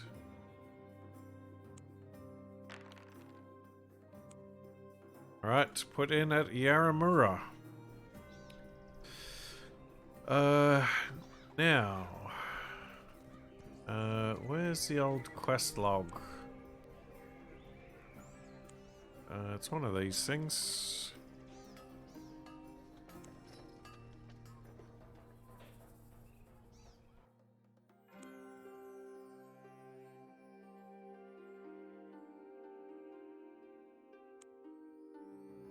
What? No active quests? What are you talking about? I've got to investigate stuff.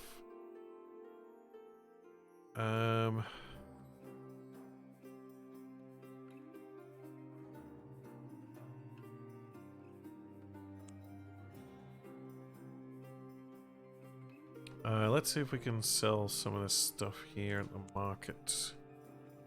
Sell this one. Should put the other stuff in my stash, which is getting very full.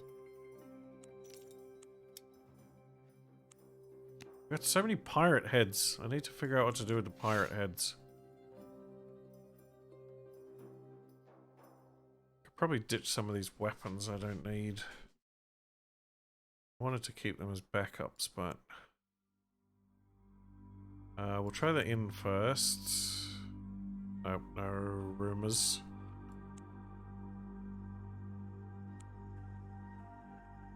Got the temples.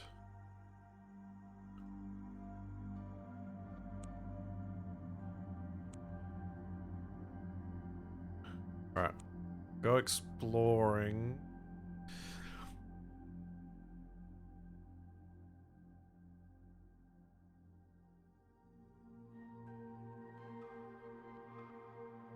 Explore the south, the foreigners' quarter.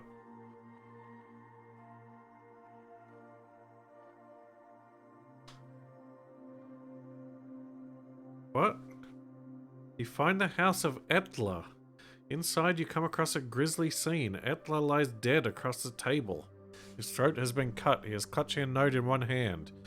You take it and read. To the bearer of Etla's map, meet me in Kunrir, Utaku, and we'll divide the treasure. You'll find me at the House of Sweet Repose. It is sound Neom Starhand.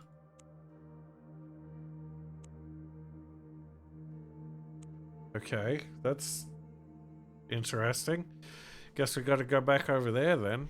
But that doesn't help me with this quest. I think I bought these textiles for 250, so I think this would actually be a profit to sell these. So I may as well do that. I can't remember what they wanted to buy over at Akatsurai though. Okay. Trade Guild. Temples. Alright, guess we'll go to the palace. I don't know who Lochos Veshtu is. You are recognized by the guards as of sufficient rank within the hierarchy of Akatsurai to be allowed into the palace. You are summoned to see Lord Kumanosu, daimyo of the clan of the White Spear. His audience hall is a room of finely polished wood. He acknowledges your position as Haramoto in the personal guard of the Shogun of Akatsurai. Though he and the Shogun are enemies, he treats you well enough. Kumanosu gives you a sealed letter and asks that you take it to the Shogun. Okay. You're shown out. You leave walking backwards, bowing the whole time. Alright, what if we go back in? You're recognized. We got another letter. Right. And another letter. Alright, we got 3 letters. I don't know about the spying thing though. There isn't anything else here to spy on.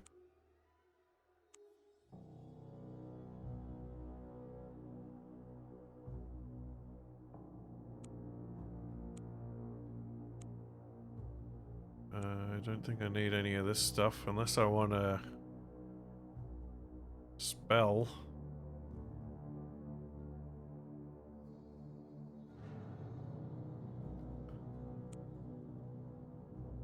Or some potion. Don't think so. Huh, okay. Alright, so we got that thing in Kunria, so we could sail around for that. Let's set sail. Do I want to buy anything here? Timber and furs are pretty cheap here. I'll buy some furs. We can sell them along the way somewhere, no doubt.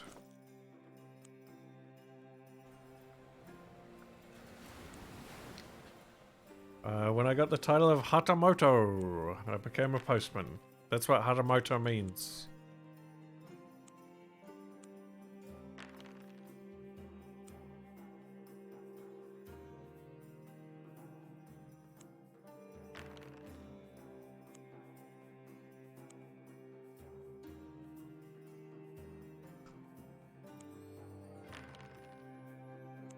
Spectral pirates. Yeah, let's fight them. Can either sail straight towards the ghost pirates or take the offensive and call on the gods. Repel the undead ship. You raise your arms and call upon the power of the gods. Unfortunately, your effects have no effect whatsoever. That way, your men take the ship about and flee.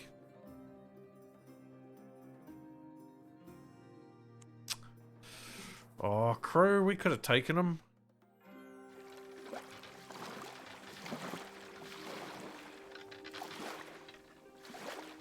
Shipwrecked mariner. But he's dead.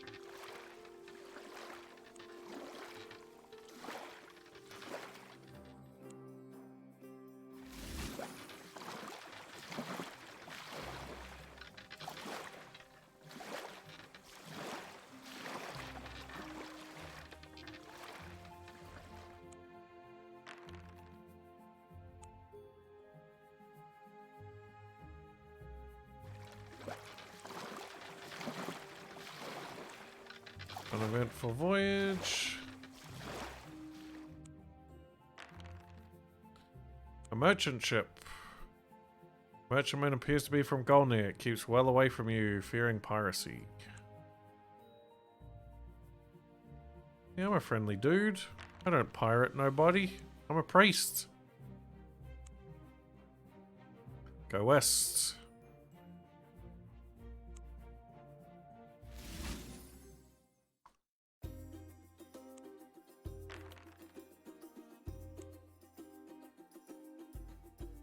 Pirates.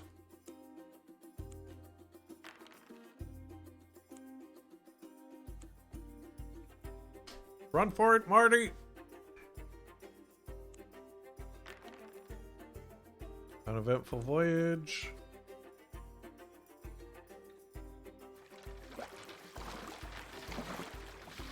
More pirates.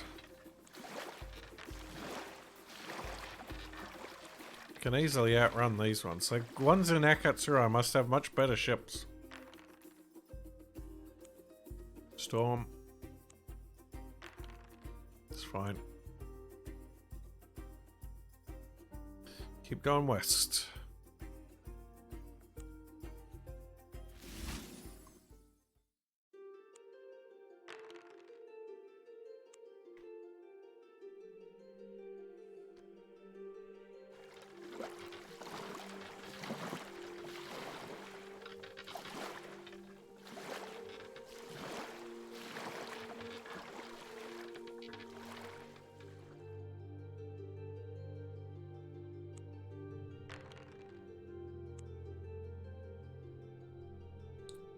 Don't get sucked in the vortex.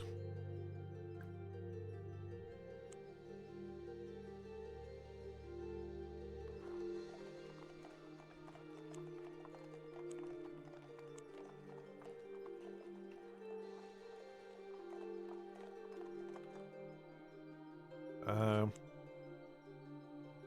we go.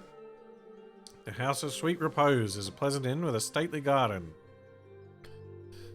Meet Naelm Starhand. You recall a shipwrecked sailor you rescued called Etla, who gave you half a treasure map. Later you found him murdered in Yaramura, city of the north. A pirate called Naelm Starhand was the perpetrator. He left you a message to meet him here at the House of Sweet Repose in Kunrir, for he has the other half of the treasure map. He is not here now, but a sealed letter has been left with the innkeeper for you. It reads, I cannot wait any longer for you. I know the treasure is buried somewhere in the weeping jungles of Ankon Konu, the southern continent. I've sailed for the feathered lands. I intend to set up a base of operations in the city of Dunpala. Meet me there and we will find and divide the treasure. Letter assigned your friend and partner, Naelm Starhand. Okay, Dunpala and Ankon Konu are here. It's not in the game yet. Hold on. I think I've got a map here somewhere.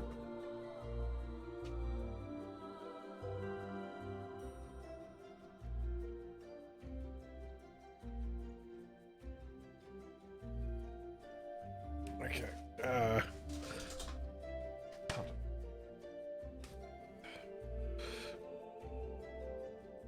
Okay, that's Ankon Konu. That's Dunpala over there. I can't even go there. It doesn't exist in the game yet. It's beyond the Violet Ocean and the Sea of Hydras. So that was all a wild goose chase.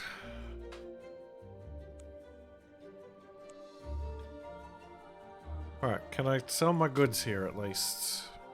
The furs? I bought them for less than that, so...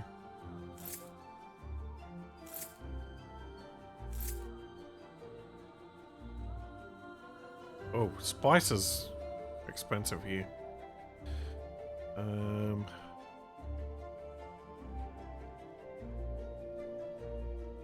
Oh yeah, I should probably fix that. It's alright, I didn't do anything too important. Alright, I guess we're sailing back to take all these letters to the Shogun. Although while I'm in town, I may as well...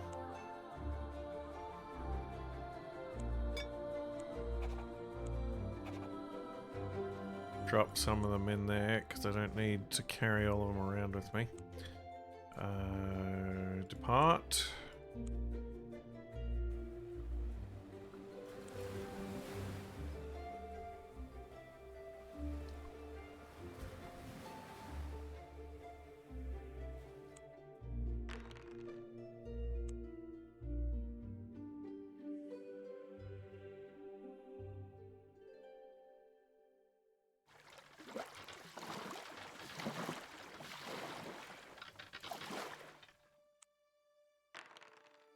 gotta sail all the way back across the world.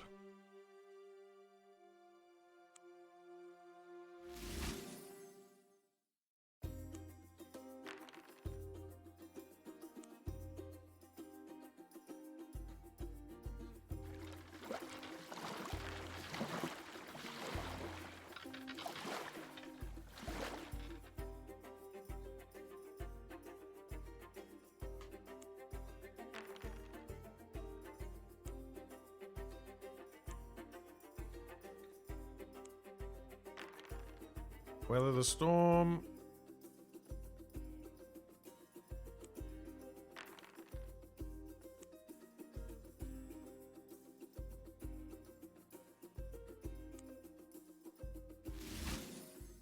Sell my golden hair.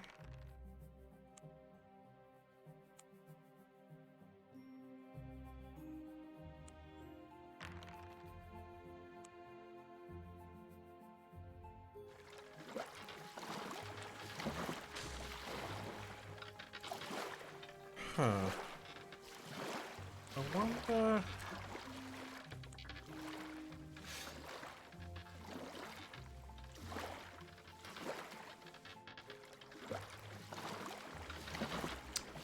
There's got to be somewhere here I could get my combat back up, but I can't remember where. Oh well. Just have to make do with this new bow. Hopefully I'll kill something that'll give me... Oh, a strange looking craft. It's the spaceship that I got a gun out of before. Go southeast.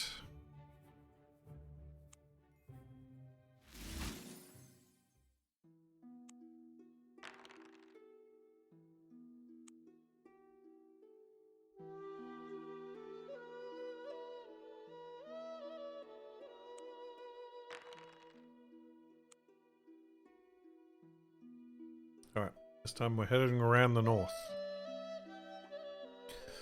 One of the Akatsuri sailors, a man named Narakami, fancies himself as something of a poet. Gazing out to sea, he says, "Under the wide sky, a scintillant refulgence, the lightnings flicker. I see it and am fearful. Then it fades and I am sad." "Belay that talk of lightning," shouts the mate surreptitiously. "Or you'll see me with my lash and that'll make you sad, alright?"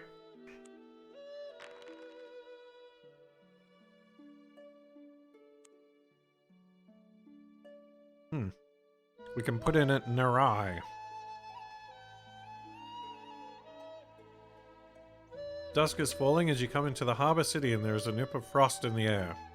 Lanterns hanging along the raised verandas of the city create splashes of glimmering amber light in the gloom. Narai is a city of high wooden stave halls and long bridges built between the many tranquil rock gardens. Seen in winter with the snow dusting the rooftops, the smudging the contours of the landscape beyond, it's a place of almost ethereal beauty.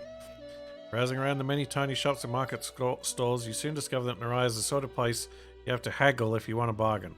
The local merchants refuse to have anything to do with you, so you won't be able to trade cargo at the harbour. Bunch of jerks.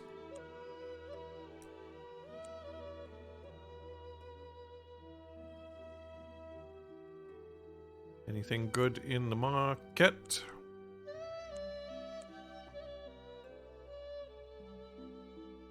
I feel like I'm going to need one of these pearls at some point.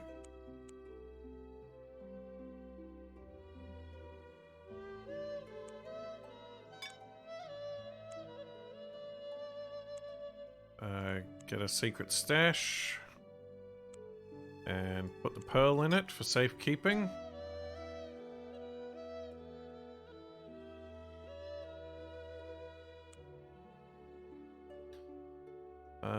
We've got the inn. Got the quayside. What? I thought I bought more cargo. Apparently I did not. But they won't sell me anything anyway. Check the temple.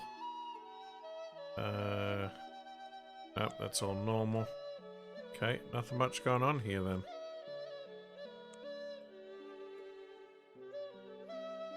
Set sail.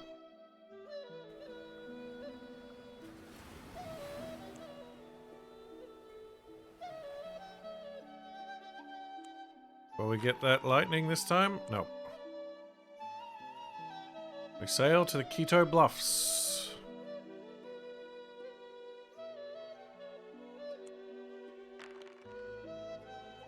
Uneventful day sailing. Alright, up to the Jawbone Isles. Surges of white foam warn of hidden reefs ahead. Even for an experienced mariner to proceed would not be without risks. You lead your men ashore on one of the cliffs. Coarse tufts of grass sprout above weathered cliffs of chalk.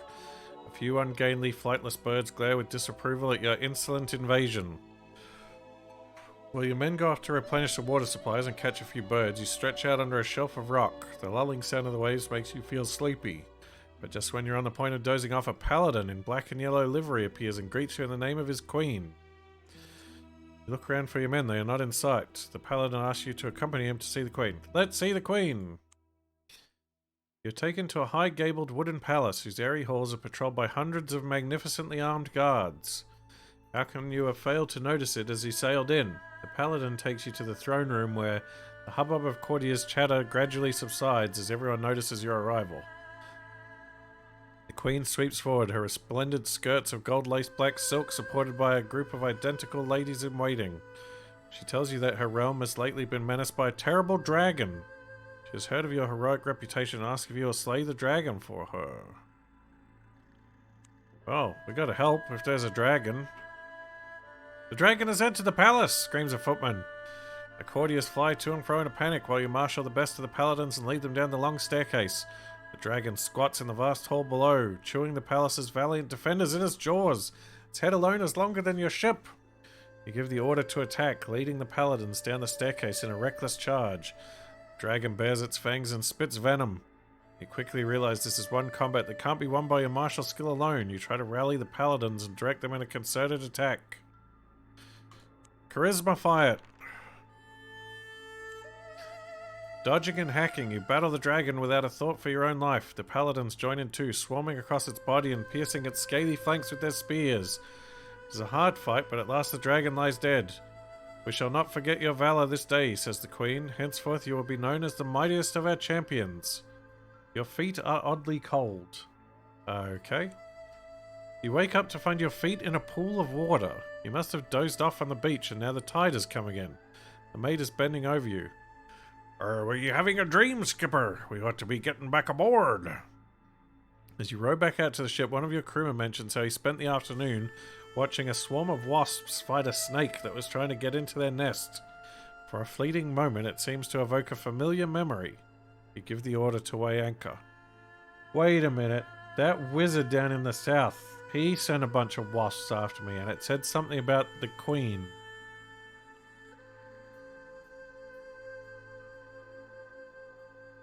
So I think we gotta head down there and visit the wizard once again.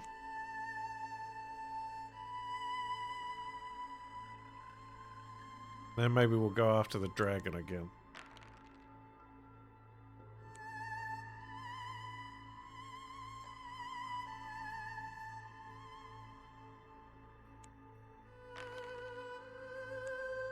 Oh good, no pirates this time.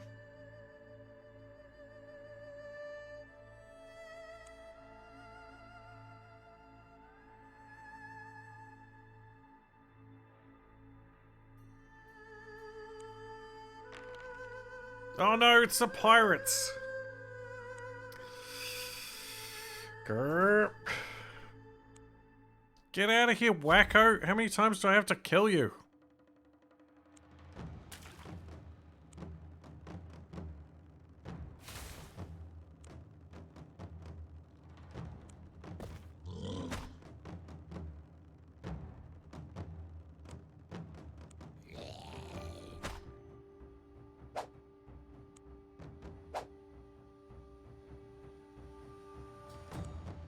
Alright, I got my bow equipped this time at least.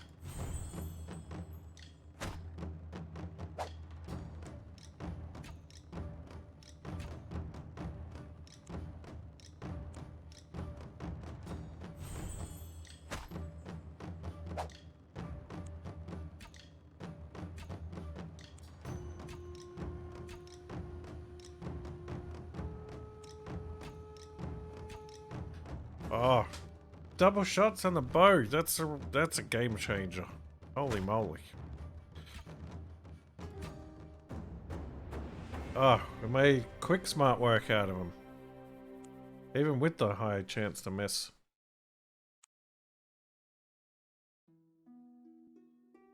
Oh, more of this junk. Set of lockpicks, not bad. Oh, got a bunch of shards too.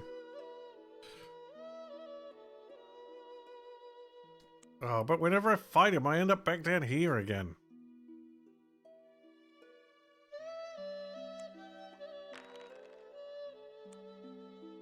Right, put in at Hagashin.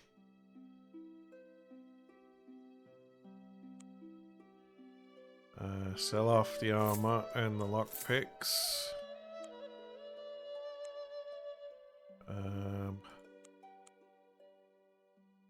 Oof.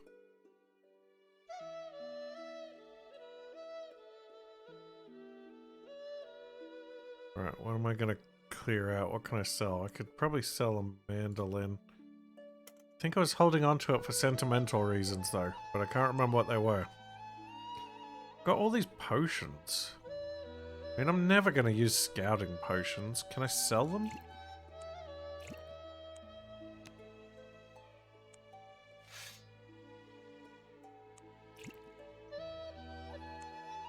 Nope.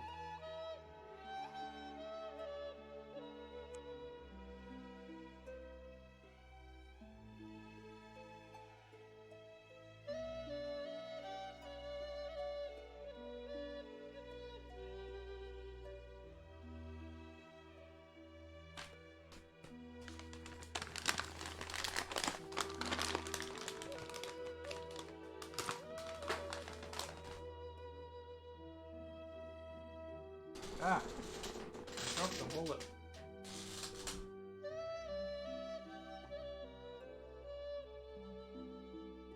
Oh, I forgot to deliver the scroll to the Shogun.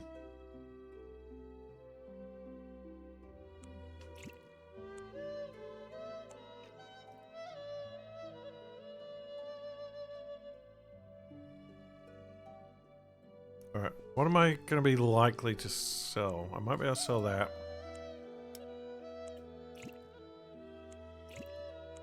Might be able to sell the mandolin and the flute. Can definitely sell the leather armor.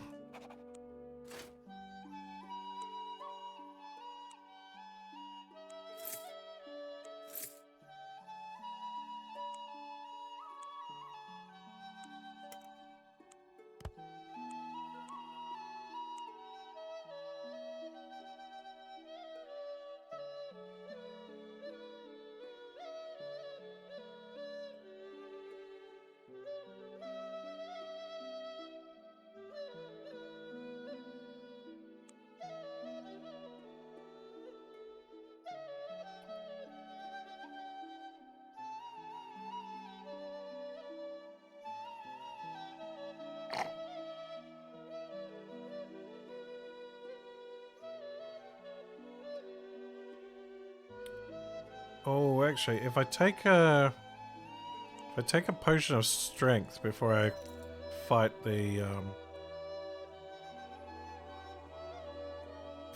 dragon, that might be a good idea.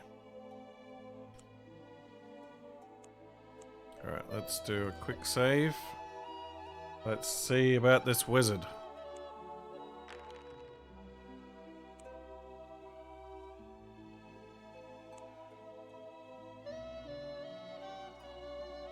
Can't or won't pay. You're the Queen's champion. Instead of attacking you, the wasps turn on the evil wizard. There are so many that the noise is deafening. The wizard has no defense and is soon lying dead on the veranda of his mansion.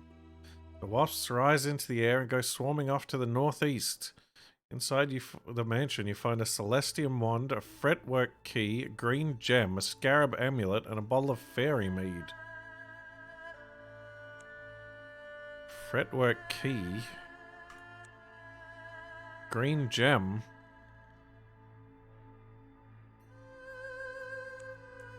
Scarab amulet. And of course we're full.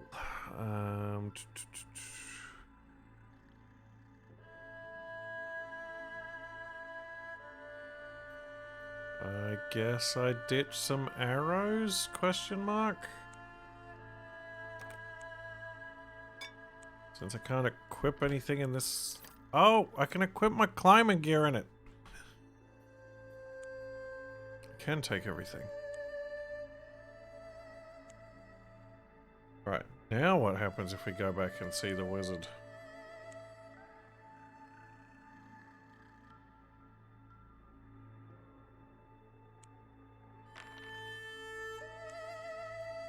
Oh, a fox with a paper sword.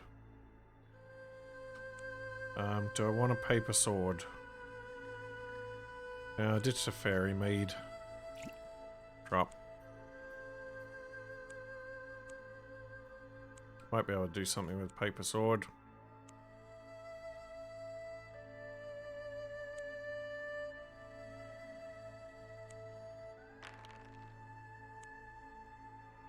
Feather. No, don't need feather. Got a bunch of those.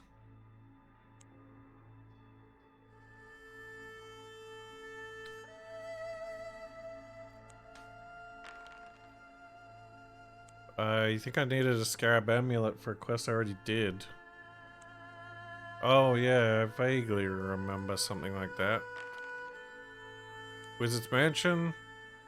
Besides the lake stands a mansion, blah blah blah. There's nothing left for you here, so you move on. Oh, that's boring.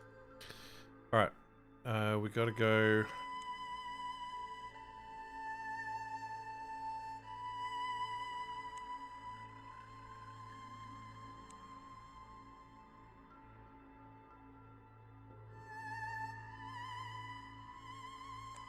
Set sail.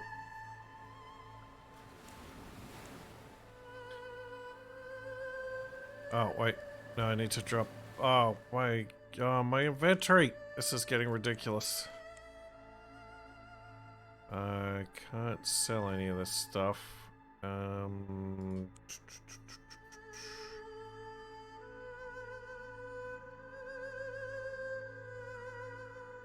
I'll take another fighting potion. Alright. You know what? A bow I can probably sell. I've got like infinite pirate heads. So let's just drop them on the ground.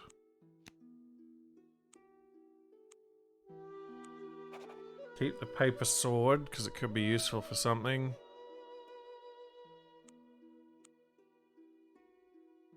This magic wand is now the most... That's the best magic wand you can get, I think. So it's worth holding on to that as in spare, but I can get rid of this old +2 one because that's kind of useless.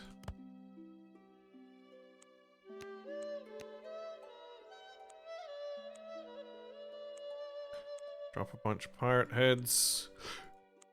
Sell the bow. Put that into storage until I can find somewhere else to sell it. And we set sail. We head northeast.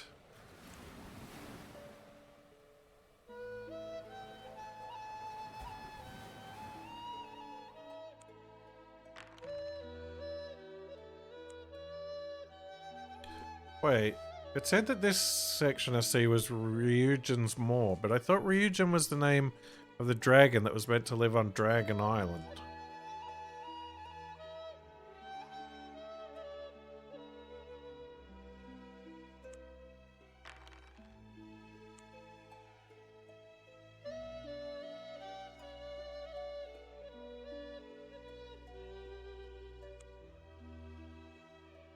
Alright, time to see the Shogun.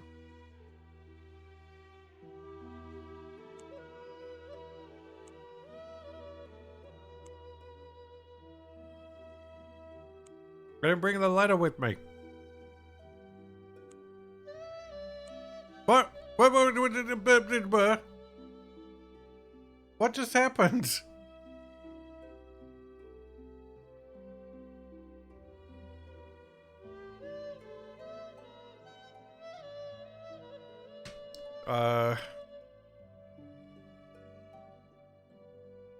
I just went into my apartment and died?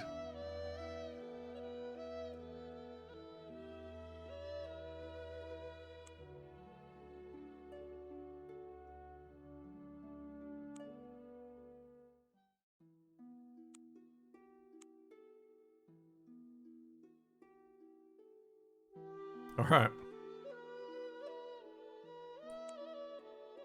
Back to inventory management.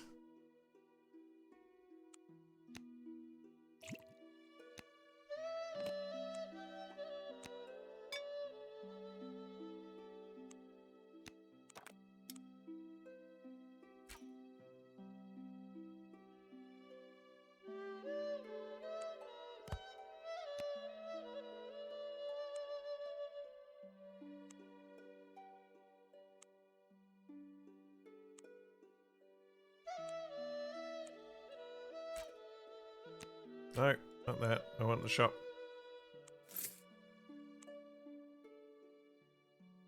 Okay, so...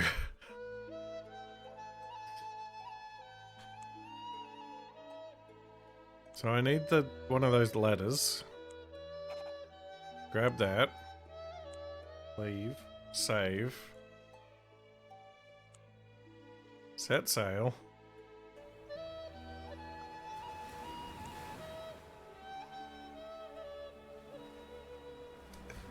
Well, I mean, if you think he'll appreciate it, make sure to clip it. I'm trying to put more of my clips up on YouTube to do as YouTube short, so if you guys see a good clip, it might get on the YouTubes. What the? What the? Alright, I gotta read what's going on more carefully, because I just got teleported across half the map. What? I guess that's not... oh, I haven't lost any gear, have I? No. Alright, that's alright. Right, we gotta head back to the Shogun. Oh, blustery wind. That's right, we can weather the storm. Oh no, we've lost our bearings again. Ah!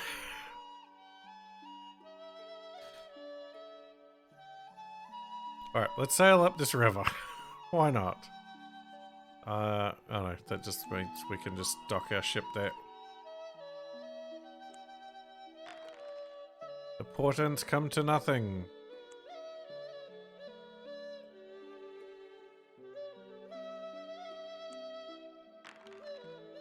Voyage without incident.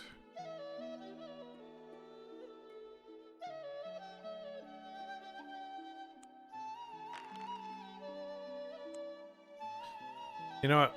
Let's just put in at Chambara. We'll go overland. It's easier than getting tossed all around the ocean.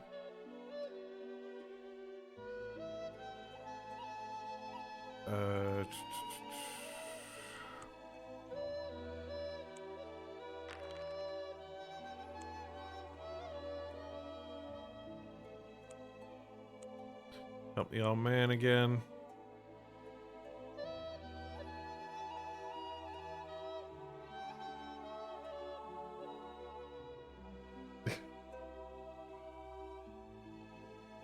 It's alright. If the Twitch clip is a little long, I can trim it down for the YouTube short.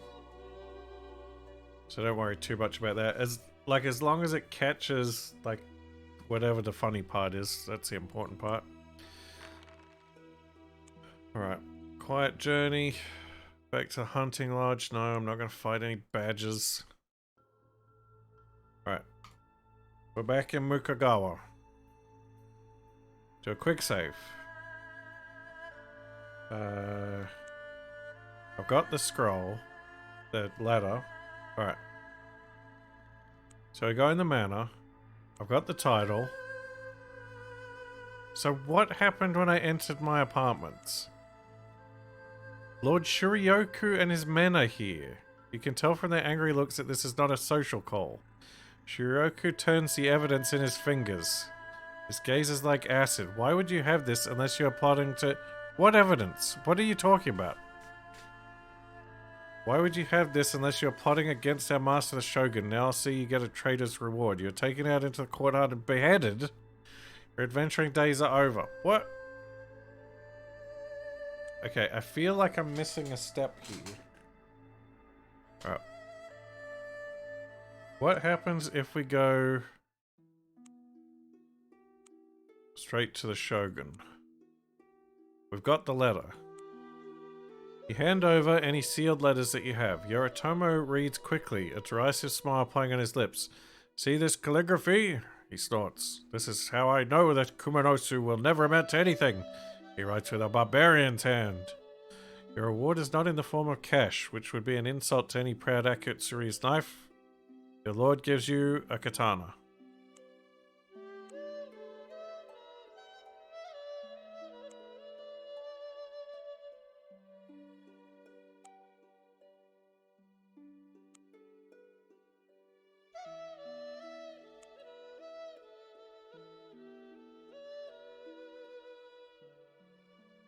What?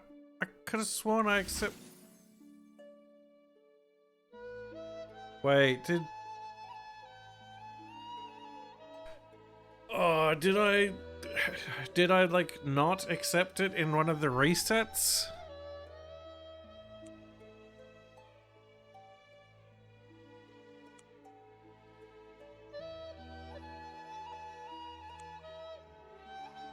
But if I go to my apartments, I'm gonna die. Apparently. Yep. If I go back to my apartments, Lord Shiryoku just kills me.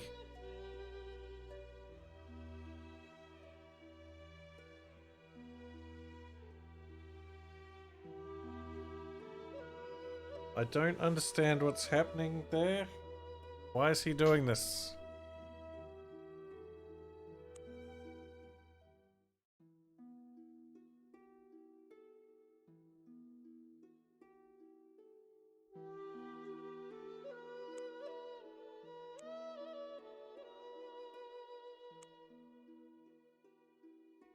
I've got this mission now.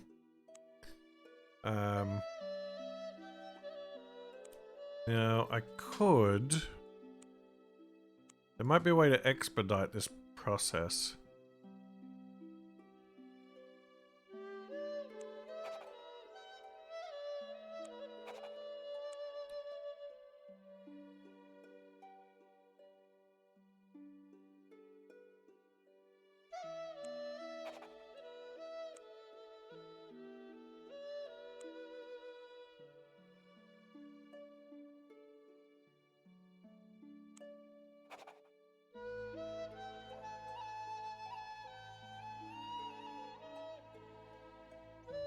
Aku, Ringhorn, Yaramura, or Yellowport.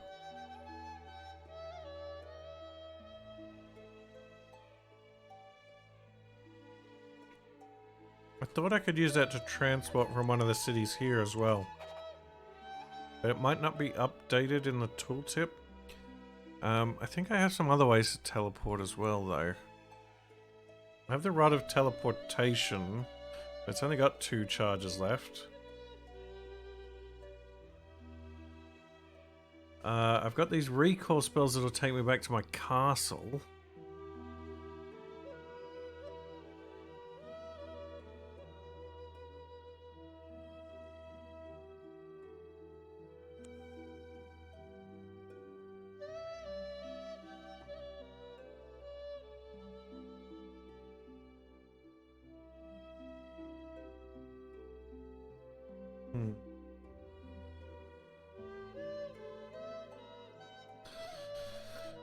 Oh, I don't want to sail all the way back over there. But I guess we must, for the Spy Master.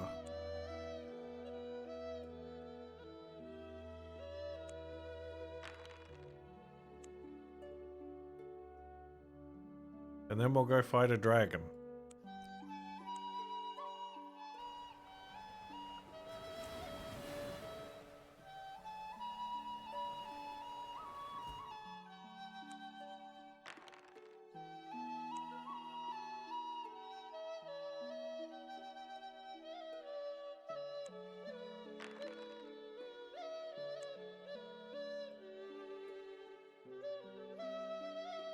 Wait, is that the Black Pagoda where I need that Black Pagoda seal? We'll have to go investigate that later.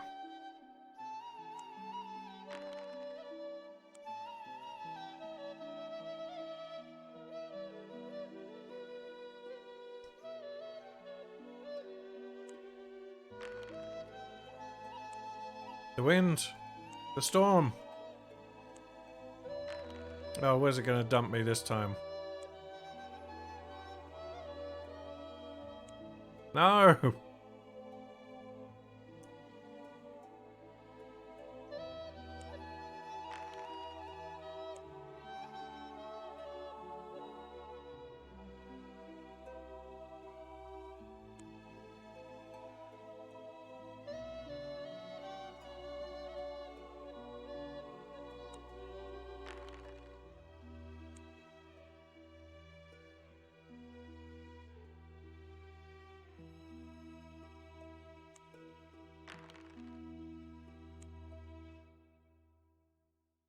What? The ship's hull smashes into the sharp ridge of a reef. She's going down, every man for himself.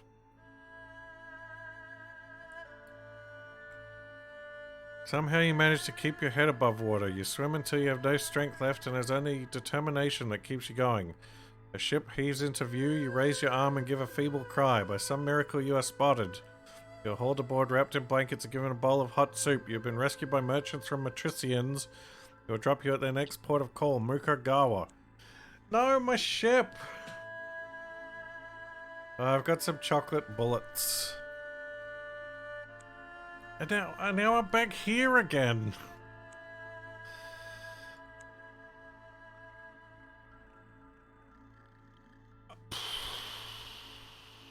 I can't even buy a good ship here.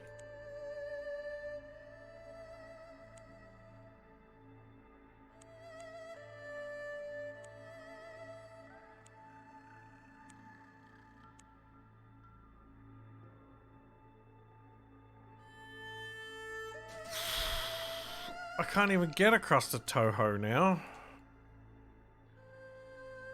Oh, I gotta find somewhere I can buy a decent ship.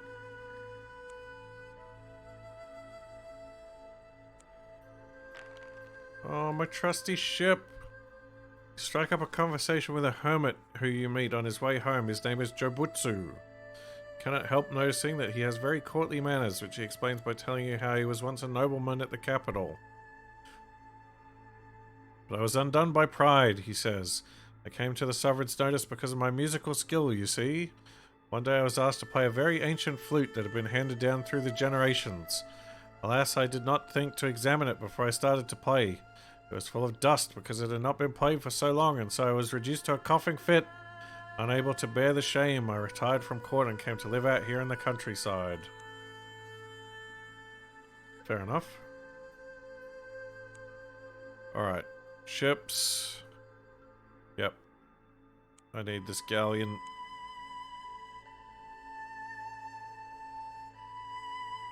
And I need a crew.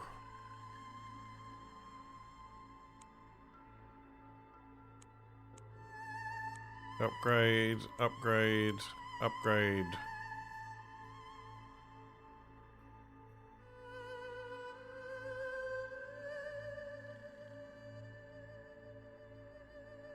Alright. We're back on the water. Can I just go this time, please?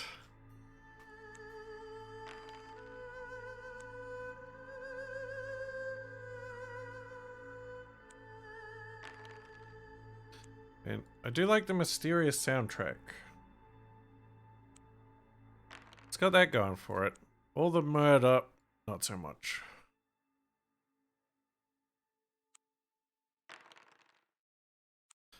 Oh, you gotta be kidding me. Oh, there goes another ship.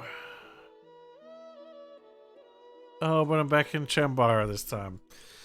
So I can go right back to buying a ship, upgrading the crew.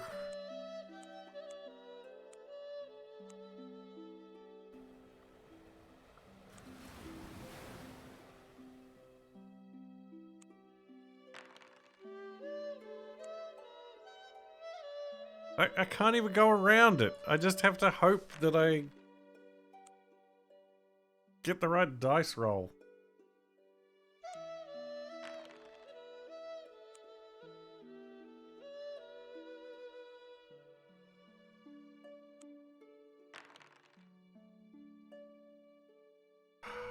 I mean, it's only 10 to 12 too.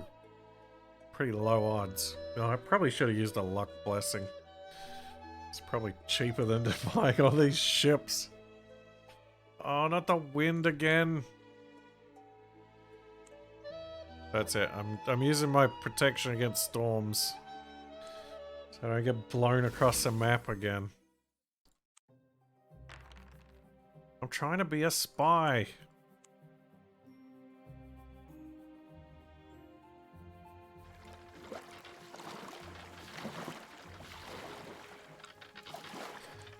See, the storms over here are fine because they don't randomly send me somewhere else.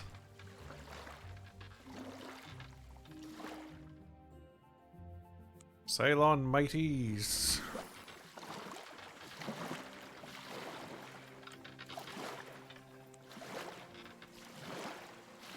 Shipwrecked mariner is dead. Already found him a few times. He's still just floating around. The spectral pirates. Fight them. You sail straight through it. The pirate ship fades away. Doesn't even exist. Oh, I wonder if I could sell some stuff at the Mystery Isle of Wizards. That might be worth giving that a shot. Might be able to sell some of those items. Alright. We got a quest in here somewhere. So, we've got... Go to Yaramura. Find out if his army is a threat. So, we explore.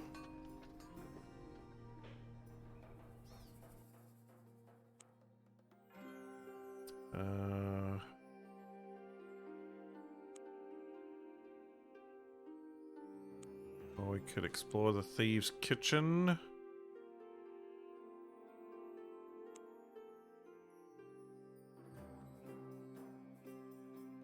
Might do a quick save. Approach some locals. No one in the Severed Hand is prepared to talk to you. Explore the streets. The streets are a maze of smoky alleys and dark passageways. A large door with several dodgy-looking cutthroats outside has a banner hanging over it that reads Brotherhood of Night. Doesn't sound very nice. Head for the rough area. Oh, somebody wants to rob me. Don't they know who I am? I am the priest.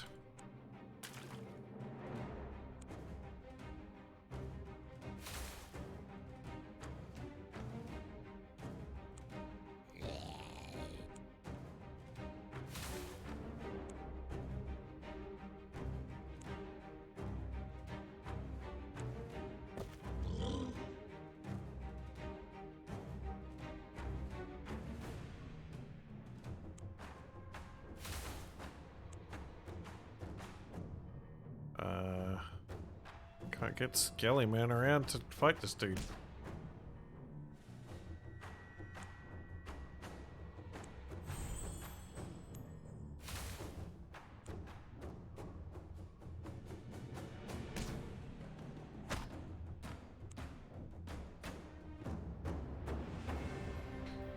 Easy. I have nothing to fear from muggers.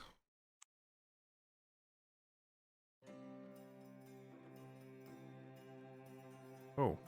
Searching their bodies, I find a lantern. Don't need a lantern. Alright, we'll go to the very rough area. Set upon by a gang of ruffians. But I beat them off, apparently. And I get 15 shards and a lockpick. Go to the extremely rough area. A dark figure steps out. You sense the figure in front is not alone. 2 more dark figures appear behind. Curse it! Can't you fools do anything right? Get him! Let's fight him. 3 assailants with long daggers. Oh.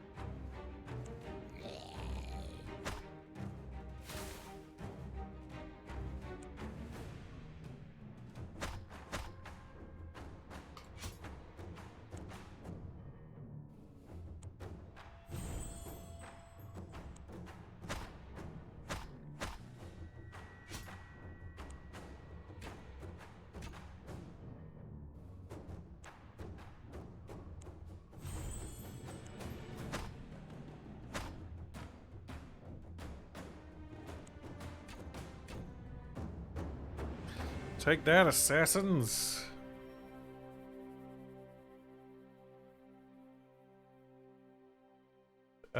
If somebody made a Star Citizen-like first-person 3D interface on top of this game, would it be better or worse? I mean, at that point, it's like a complete overhaul of everything, I guess. Like it'd be so different. I'm not sure it'd even be recognizable. You have no idea who they were, but their daggers were coated in poison. You also find some lockpicks.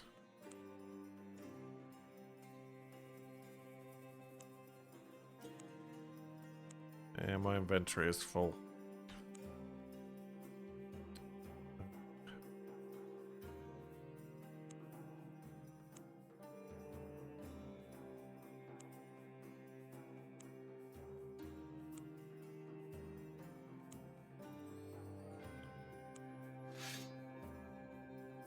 Let's see, can I sell some of this stuff? Yep, sell the daggers, sell the lockpicks.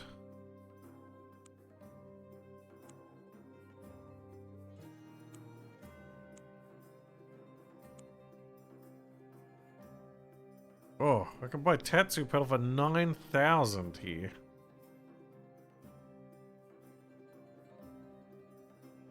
I think I've already got a gold katana though. Okay. Do another save. So, there is that Brotherhood place. We could try to visit that. See what shenanigans they're up to. Approach the Brotherhood of Knights, but we're not a rogue. What do you want?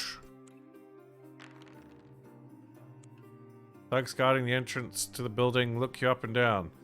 Another enterprising adventurer come to pay his respects to the Brotherhood, one of them says to his friend.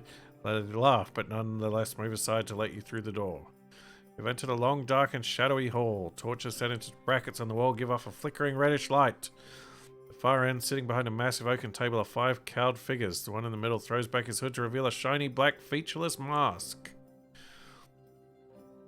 Ah, the man in the black mask introduces himself as Lochos Veshtu of Aku, Master Knave of the Brotherhood in Yaramura. I can't remember where it was that it said that if you had a thing from if you were sent by Lochos.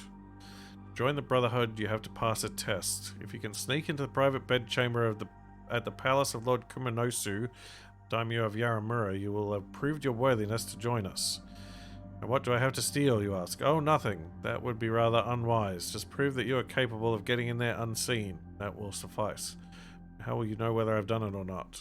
We'll know. Believe me, we'll know. Yeah, I'm not really interested in that.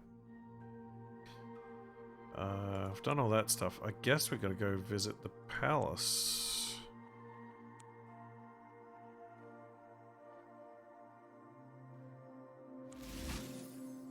Oh, quest log updated. What? I've got another sealed letter. Ah, you have instructions from Lord Shiryoku. Wait, is he the guy that was assassinating me when I went into my bedroom? To gather any information you can while you're in the palace, use the time to pick up the latest rumors, finding out the general state of the clan of the White Spear. Okay, we've got the information this time, so hopefully he won't kill me. Alright. We need to set sail. Do I want to pick up any cargo this time? Pick up some furs because they're cheap.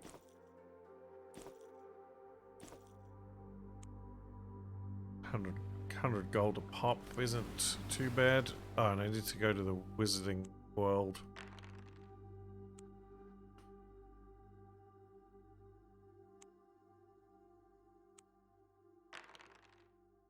Storm.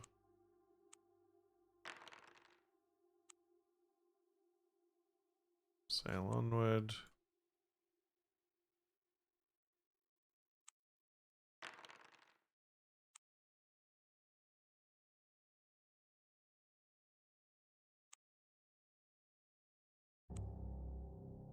Press on up the mountain into the City of Mystery. Oh, it doesn't have a thing for my stash though.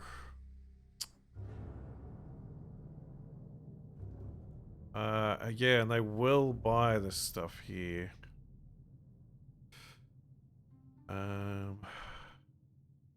Oh, there's some magic spells. Water Spirit I've already got.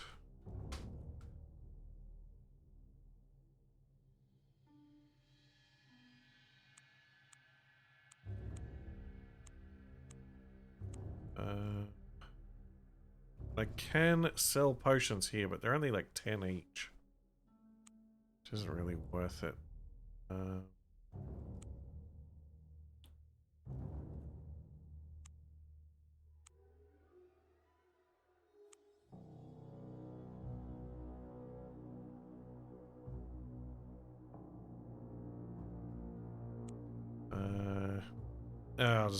I'll worry about it later. Leave the city on foot. Head out to sea. Dead shipwrecked mariner.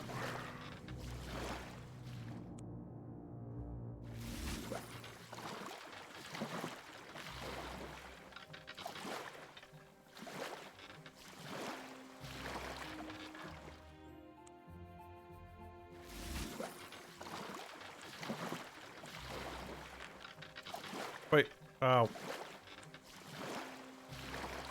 Strange dream. At night your sleep is restless. You dream a most vivid dream. You're attacked by a gigantic sea monster, a mighty octopoid thing that encircles the ship with tree-like tentacles and pulls it under the waves. You sink into the bottle green depths until you're caught in a glowing golden net. You wake in an undersea palace of multicolored coral with mermaids attending to you. They lead you past trident-armed merman guards into a great hall. Seated upon two giant shells like thrones are the king and queen of the deep, with green hair, sea grey eyes, and crowns of pale gold. Shoals of iridescent angelfish dart about in an intricate flashing dance of colour, dancing for the rulers of the land beneath the waves. In awe you bow before them. The queen indicates you should entertain them, for they are bored. A silver flute appears in your hands. You play the flute like never before. King and queen are enchanted by the haunting melodies you are able to coax from the enchanted flute. Unfortunately, you played too well. The king puts you under a spell so that you cannot stop. But I am so devout that the king's spell cannot affect me for more than a few seconds. The queen, recognizing your faith in the gods, thanks you for entertaining them. You wake up in your cabin with a silver flute. Yeah, I didn't mean to even come here in the first place, so let's get out of here.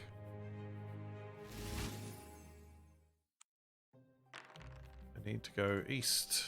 Go southeast. I think I hit go east by mistake.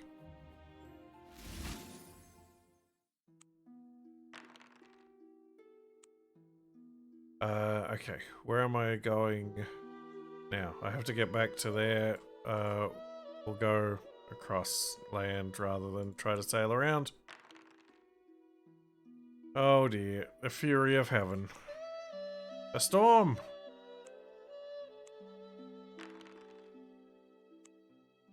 Alright, where are we at now? Nope, we've gone north. Alright.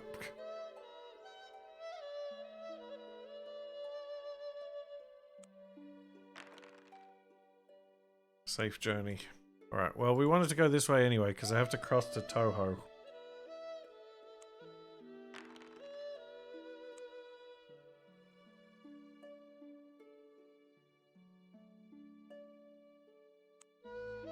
Alright, sail into Mukogawa.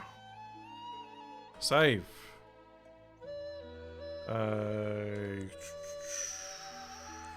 Can I sell this flute here? No. Head to the palace. We've got the title. Go to the spy master. Lord Churioku is known as the Eyes of the Shogun because of his diligence, blah blah blah. He's pleased to receive your report. The Chancellor is a lion, but he is an old lion. Kumanosu is a rodent in his prime, hence he is more dangerous. Churioku gestures for his guards to search you. Don't be offended. These are parlous times? We must be watchful in case of double agents. I don't have the Crimson Arrow on me.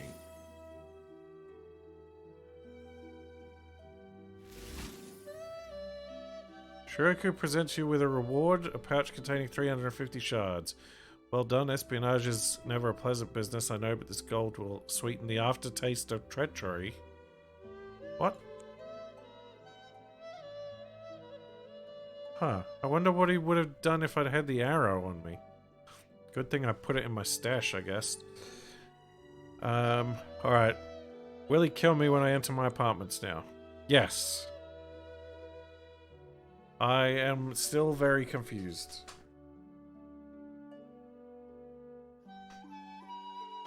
I guess I'm just never going to that apartment again. I have another sealed letter.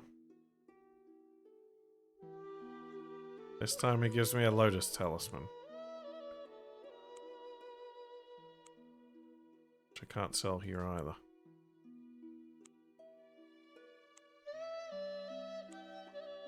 Well, just drop it. It's fine.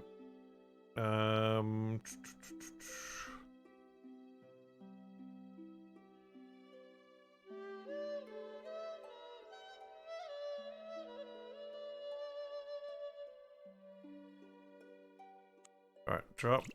I don't need all these nature potions. Just drop some of those. Can't sell them for anything. I can sell this silver flute somewhere. But what we're going to do, we're going to save and we're going to set sail. Going to head to Udai. And through to Kaiju. Now we're going to head up into the mountains and take on this dragon again. And hopefully, with our new bow, we'll have the... Ah, wait. Descend. Go back. I don't have my fan. I need to bring the fan. Otherwise I'll be bedazzled by the dragon.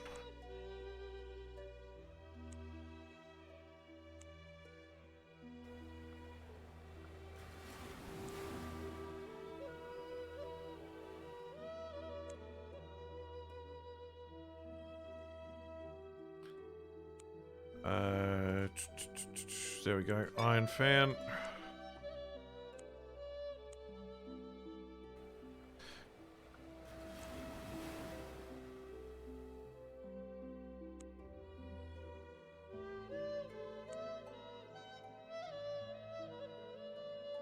Alright, we should be ready for the battle now. So we'll do a save. We'll climb up into the mountains.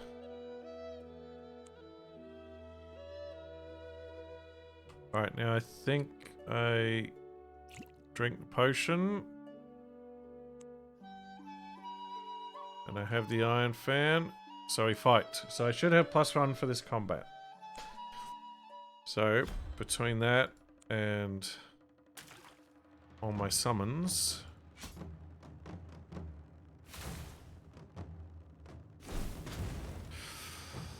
Oh, I really wish you wouldn't do that, though. Well, there goes him.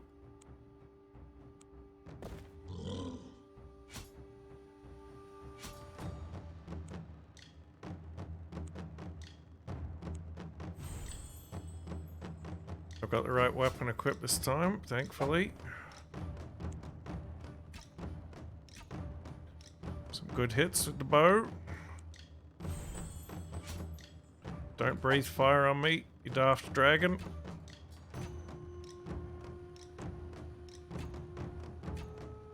Oh, yeah. Ow! Oh, the fire, it hurts. Drink a potion.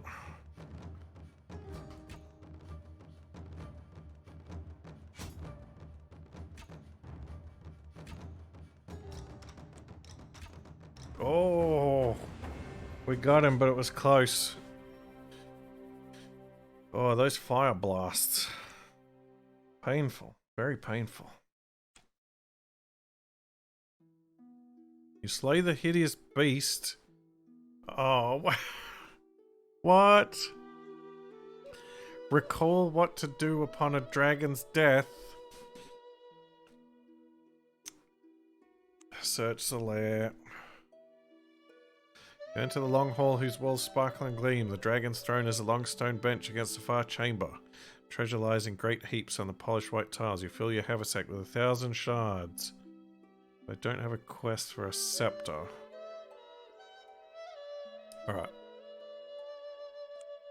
Let's head back to town and we'll rest up.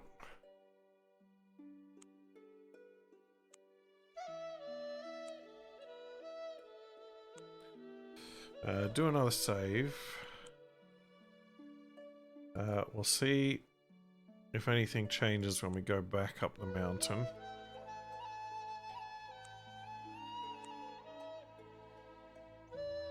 There's another dragon. Okay, maybe we have to do something special to kill it permanently?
Oh, I don't have a heal potion.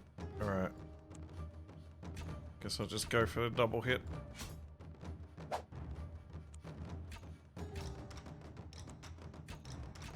Hope I can weather the storm.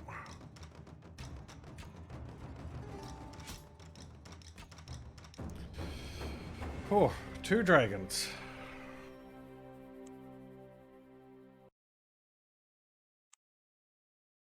Slay the hideous beasts. 5,000 shards. Oh, this must be doing... You know what? I bet it's... Because it was 1,000 shards last time. I bet it's doing 1d6 and giving you what you roll times 1,000. That seems reasonable. But yeah, I need some way to keep it dead, I guess. Or I could just farm it for gold, but I'm going to need some heals.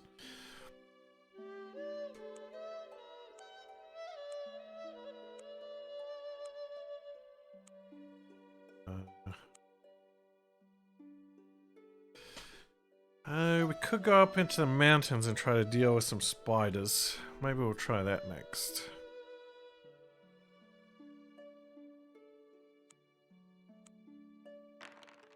And we've got a funeral. Overtaken by nightfall on a deserted hillside, you take shelter in a ramshackle barn. You are so weary after your travels that the straw feels as comfortable as a feather bed. You wake in pitch darkness. The sound of bells and hushed voices is what have woken you. Crawling to the door of the barn, you look out on a somber moonlit scene. A group of mourners in ceremonial white stoles have set down a coffin right outside. We'll just rest a bit before going on, you overhear. Show myself. The mourners take no notice when you step out among them. At first you think they are overwhelmed with grief, but then it dawns on you that they really can't see you. Reach out to touch one, but your hand passes right through him. I'm afraid they can't see you because you're dead. What? I'm not dead. You turn to see a little fat priest standing there. You died of exposure 7 nights ago, and since you're a stranger in the district, we've had to go to the expense of burying you. Why wasn't I returned to life? Why weren't you returned to life by the forces you had an arrangement with? The little priest has no idea. The Sage of Peace promises resurrection in the life to come, he says. But his teaching advises us to forget our attachment to worldly things. Mere philosophy, you cry. We're talking about my life. I'm sorry, what can I say? What? How is it that you can see me? You ask the priest. I have diligently chanted the Peacock Sutra every day for 85 years, he says in a tone of quiet modesty. As a result of this, I have magical powers, including resurrection. Yes, he says with reluctance. I always advise souls to pass on to their next incarnation without regret.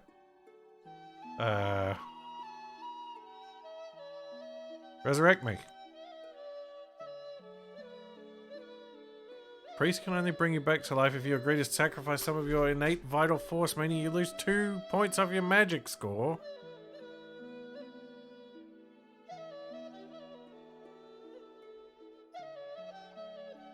Nope, changed my mind. It's fake. He's lying. Stomp off back to your bed of straw. You hear no more noise from the funeral procession. In the morning, you feel very far from dead. In fact, you feel famished. Seeing a fox hang around outside, you startle it with a loud cry. It bolts off into the trees, which seem to prove you are no ghost. You laugh at the fox's fright, but also out of relief. What a strange experience, or was it a dream? What? You continue on your way. Up in the hills lurk the uncivilized Amishi. Alright. We're going to check out these evil earth spiders. The rugged precipices of Kennen Range are enough to deter all but the most experienced mountaineer. The gaze rises up past huddled pines and cliffs of bare grey rock towards the ice-covered peaks. Press on. Much of the way simply consists of arduous climbs up steep mountain paths, but from time to time you have to scale a rock face. Yeah, I'm a good climber. You're on the lower slopes of the massive Kennen Range. Even here there is the dusting of snow on the pine trees. Further up you see long valleys stretching up the mountainsides, like wounds gouged into the rock, where the wind whips up an eternal mist of ice. Ascend.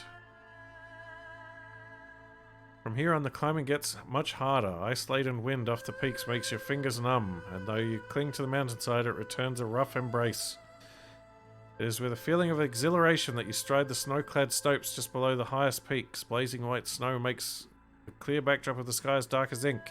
Find a cliff where the crevices give off metallic glints. You can gather as many silver nuggets as you can carry.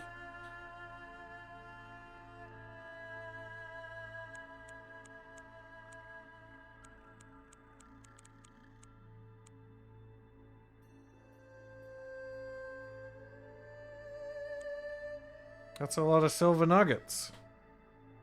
But where are the spiders?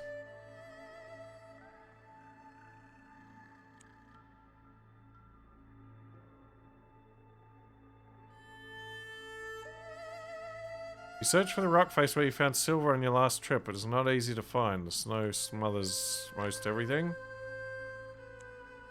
But I found it. Okay. I guess just head off. Huh? I'm confused. Where are the spiders?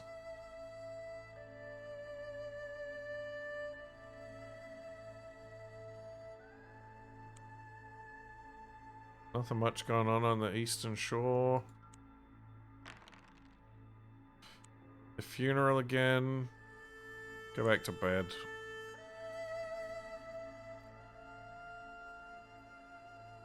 I think it's that fox that's poking around. Up in the hills.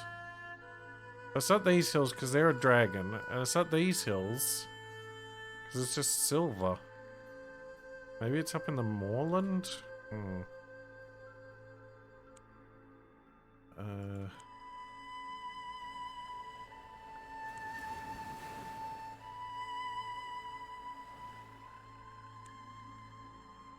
Put it at Mukogawa. Can I sell all these silver nuggets here? No, of course not.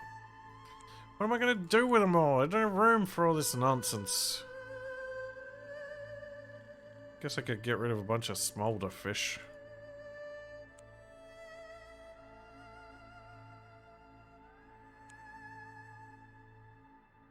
Alright, potions of godliness. They're not doing anything for me.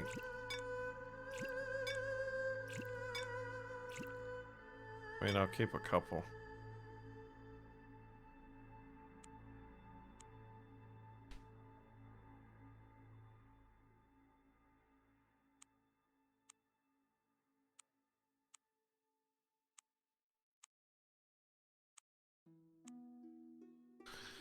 Alright, we gotta find out some more about dragons. I don't think I've got any other active quests.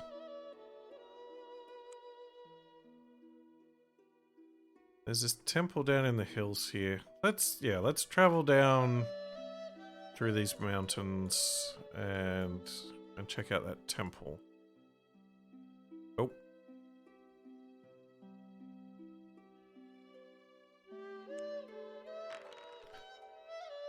Oh, we're back at the shrine. Don't need to stop here. Oh, actually, you know what? Oh, no, I don't want to. No. Gonna head back to town, because what I will do is I will deposit a whole bunch of cash, because I've got a lot at the moment. Let's deposit 6,000. Got $12,000 dues in the bank. Right, head back down to the shrine. Shrine reveals itself. I don't think we need to stop here.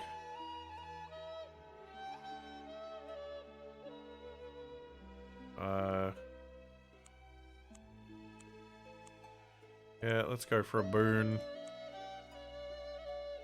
Oh no, it's this one again. Oh, I forgot. Oh well, roll the dice. And I'm a priest again. Well, of course. Send the Urushi Mountains. We're all alone. You've heard tell that somewhere in the sloping folds of the mountains the famed Naburu Monastery lies, hidden from unenlightened sight. Only those initiated in the path of the Sage of Peace are privileged with the knowledge of its location. Well, that doesn't help us. Down into the foothills. Oh, the Silk Plain. I didn't go there. Challenge is issued. You're challenged to a bout of unarmed sparring by a short, swarthy fellow calling himself Mr. Dragon. No weapons or armor are permitted. Permitted, he says with a broad smile. Yeah, let's give it a go. Accept the challenge. Mr. Dragon stands in front of you, apparently as unassailable as a slab of rock. Invites you to make the first attack. What will you try?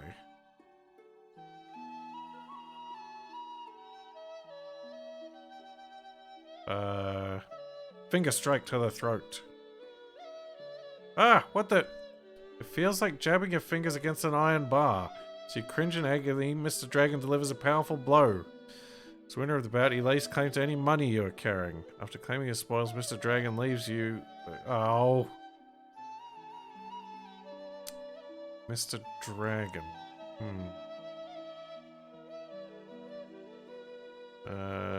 Let's head down to the scented coast. Palm trees line the paths between the rice paddies. Off to the north, a vast mountain as insubstantial as a shadow at dawn. Lazily trails a plume of dark smoke across the sky. That is Lord Thunder, a peasant tells you. He is referring to the god of the volcano. Quiet journey. Alright, we'll head into Hidari. Not much going on here.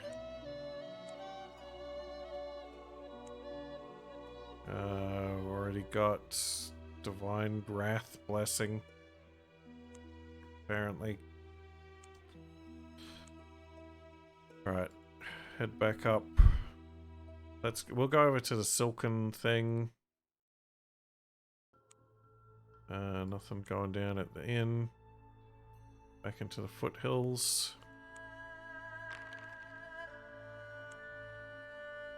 You know what? Let's see if we can... We got no money this time, so let's see if we can figure out what the deal is with Mr. Dragon. If we can encounter him again. Go.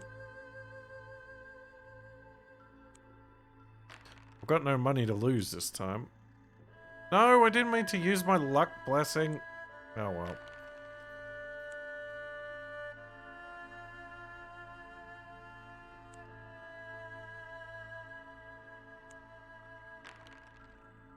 No, no, no, no, no.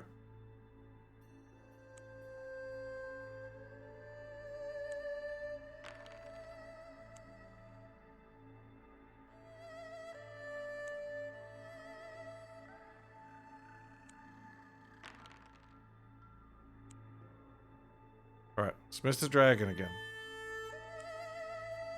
Finger strike to the throat clearly doesn't work. So we'll hammer blow to the head. You may have found Mr. Dragon's one weak spot as long as you strike exactly right.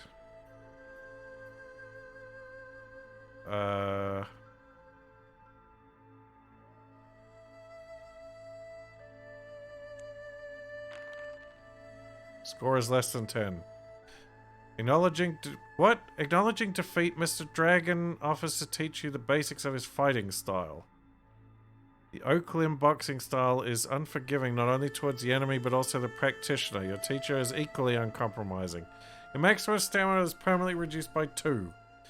However, in the end, you've learned a lot of new ways to ruin your enemy's day.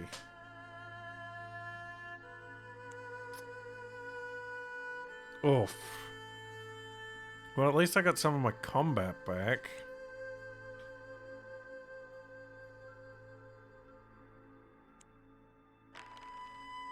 Do I want to try to challenge him again? I mean, it probably won't let me because I've got the outcome, but...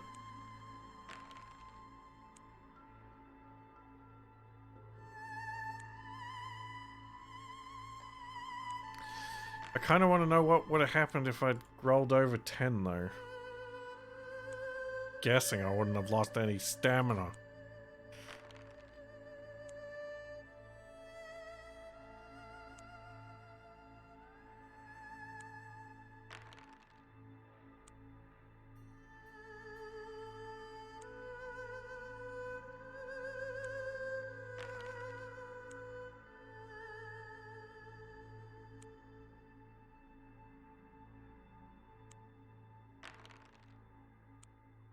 Right, one more try.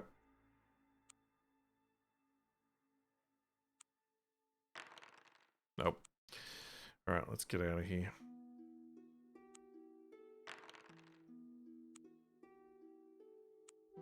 Oh, I am curious about what that beast might be. Let's have a look down on the Silk Plain. The high-thrust Urushi Mountains are a great blue bruise against the limpid sky at dusk. A narrow alluvial plain separates them from the eastern shore. Here the peasants grow rice and cotton and weave silk for the clothes of great lords. North is the city of Mukogawa, center of the Moonrise clan power. Across the Ugetsu Strait lies the island of Toho, the untamed outpost of the Akatsuri's empire. Oh, there's nothing here. Alright. See if we can find this beast. Nope. Alright, we've still got all up here to explore. Let's head into Shinden.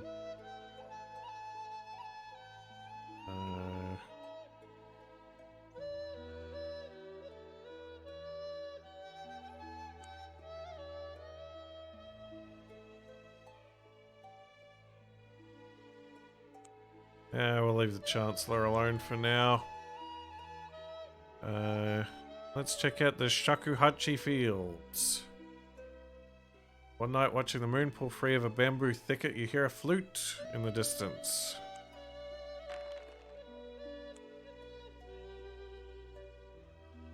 Alright, head up to Chambara.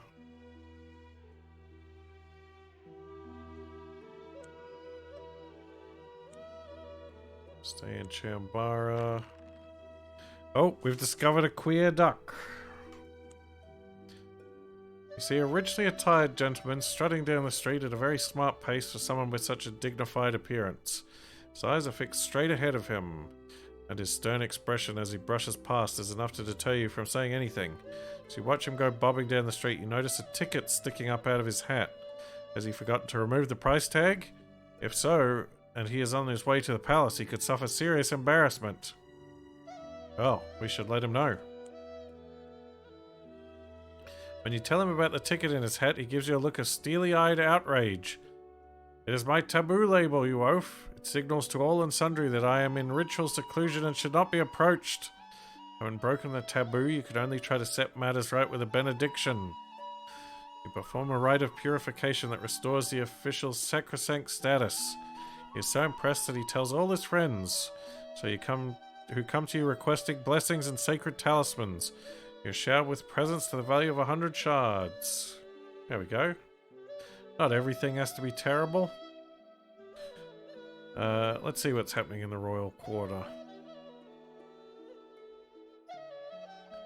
Go to the palace. I've not already been to the palace. The shopkeeper gives you directions, but you take a wrong turn and get lost in a derelict part of the city. There is no one to ask the way. By the time you find your way to the palace gates, it is nearly dark. Curiously, there are no guards on duty. Peering inside the gate, you see a garden filling with purple dusk, and a solitary lamp burning in a gazebo surrounded by ivy-stung trellises. The main buildings of the palace are plunged in darkness. Go to the gazebo. Rain starts to fall just as you reach the gazebo, soaking the ivy and giving the evening air a delicious tang. But the occupant of the gazebo seems oblivious of the beauty of the moment. He is gazing sadly with many heartfelt sighs at a portrait in his hand. There's a young man whose handsome face is set in a deep look of sorrow. He notices you without alarm. Ah, I thought the Chancellor had sent away all my guards, but no, I see you are a stranger. What brings you to my palace? You're face to face with the sovereign of Akatsurai. Takakura turns out to not be very curious as to why you are prowling around his palace at night. He is too preoccupied by his own cares. You learn that the Lord Chancellor, angered by Takakura's affair with a girl who had also besotted the Chancellor's own son-in-law, has sent the girl away and confined Takakura to the palace without servants to wait on him. But surely you're the sovereign. He manages a bleak smile. It's not as simple as that. I will find her. How can you possibly find her? Laments Takakura, weeping bitterly into his long sleeves. Alas, poor Kokoro. I know only that she has been taken to a small house with a green door somewhere in the suburbs. I am not a troubadour. It will not be easy to find the house where Kokoro has been taken. Fortunately, the rain soon lets up. You scour the suburbs all night long, stopping at each small house to examine the door. A light source would be an immense help in this task, although if you are using a candle, it is expended in the process. I've got a lantern.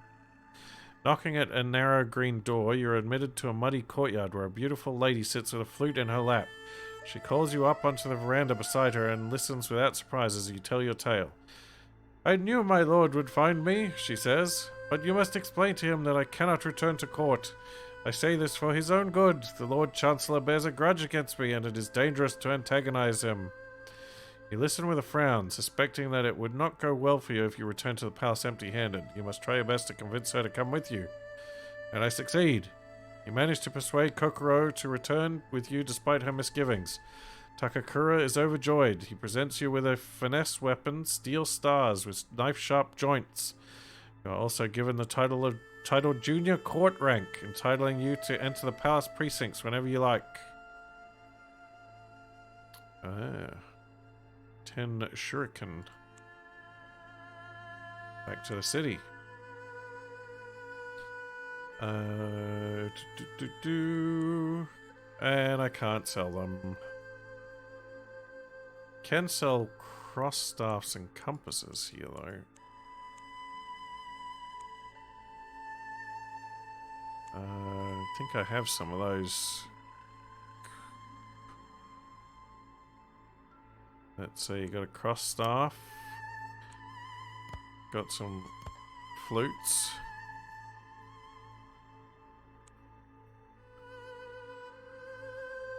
See if I can sell these knife. Can't sell the shurikens. Might be able to sell a golden compass.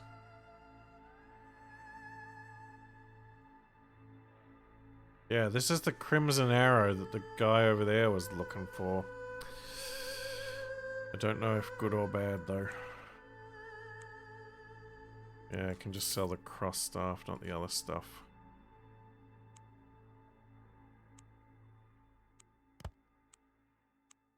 No, not my arrows.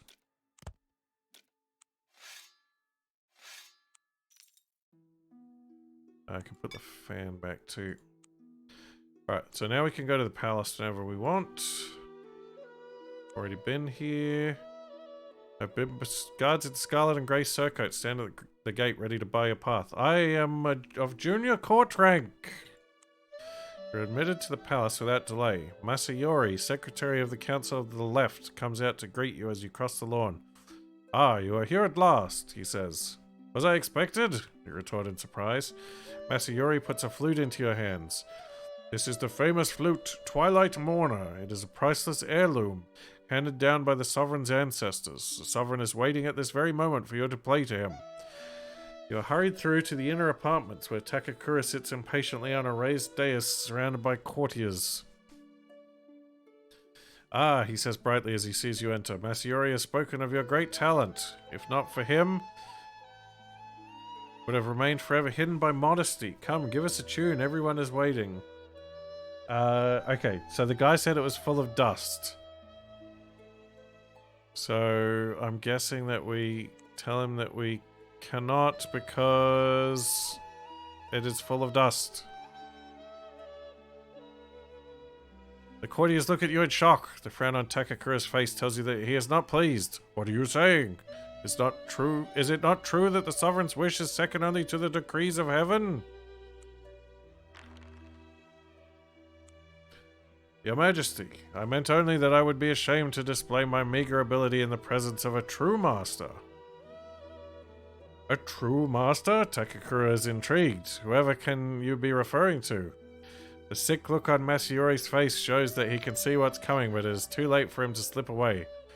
Lord Masayori taught me all that I know, you announce for everyone to hear. Takakura turns with a smile to the trembling Masayori. Aha, my esteemed secretary of the left. So it is you who we sometimes hear playing so melodiously in the middle of the night. Take the flute and entertain us now, then.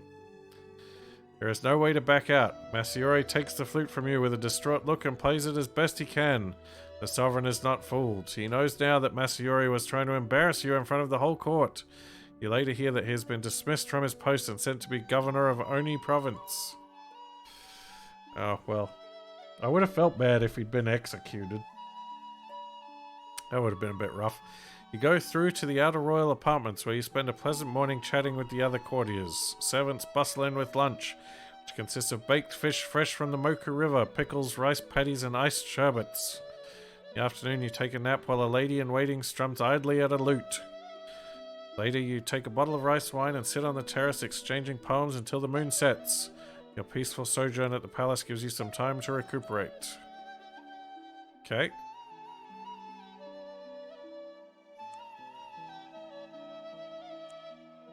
I've already been. Junior court rank. Admitted to the palace. Eat some food. Alright, what about the Chancellor's mansion?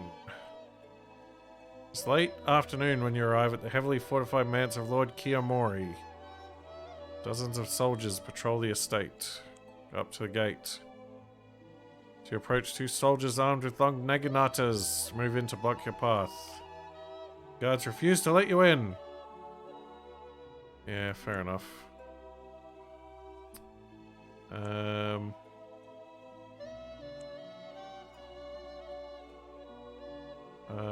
Ask for a specific blessing.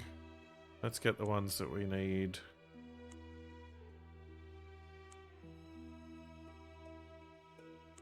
Why sell wand? Ah, I can sell the ebony wand here. That's right. If I go...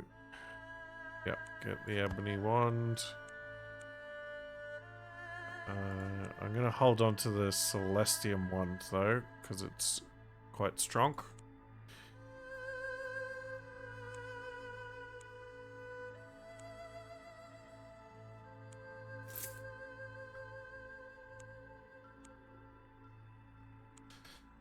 I think it might be time to continue on an adventure. So let's this forest looks quite dark and foreboding, and we haven't explored much over here, so let's head along the Tiger Road. You're on the road that runs from Chambara to Sakaku and beyond towards Oni province, a place of sinister renown. Places it is covered with gravel or even paved, but more often it is no more than a bare track running through the tall grass. Pine trees throw stripes of shade across a dusty road washed with sunlight, so that it seems a giant tiger lies lazily across the landscape. To the north, the trees grow denser and merge into the great expanse of the Quiden Forest, as blurred and colorless as if they had been drawn in watered ink. Alright, let's check out Sakaku.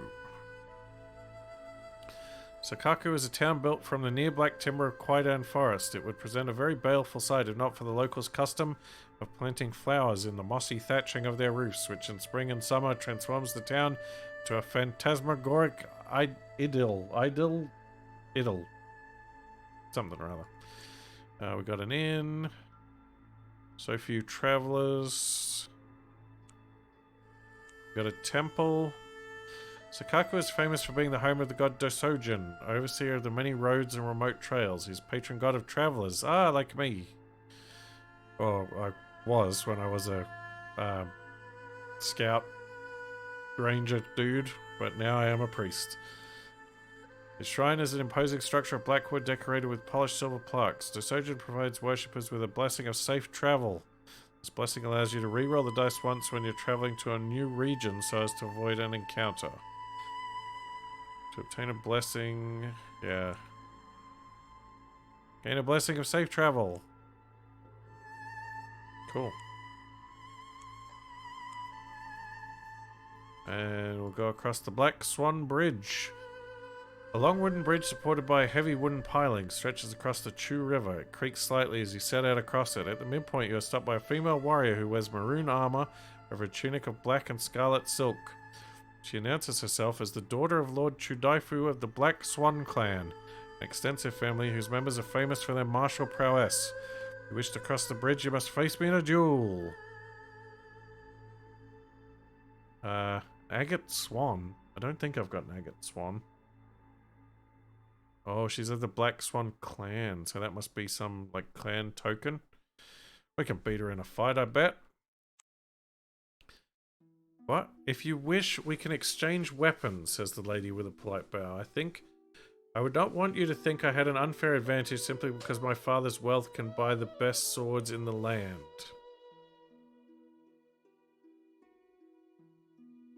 Oh, you could give her the paper sword for an advantage. No, I say we just fight. I can take her on with my bow and arrow and my summons. Warrior Maid. Water Spirit, go.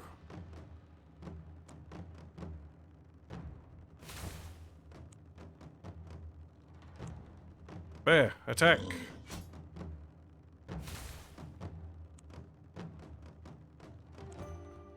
Skelly Man, charge.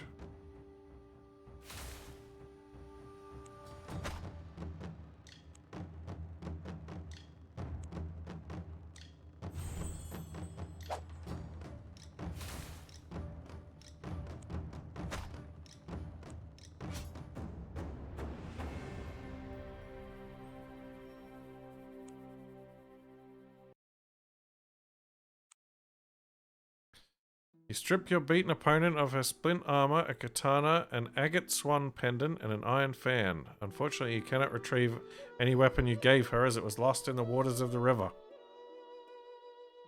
Well, good thing I didn't give him my weapons then.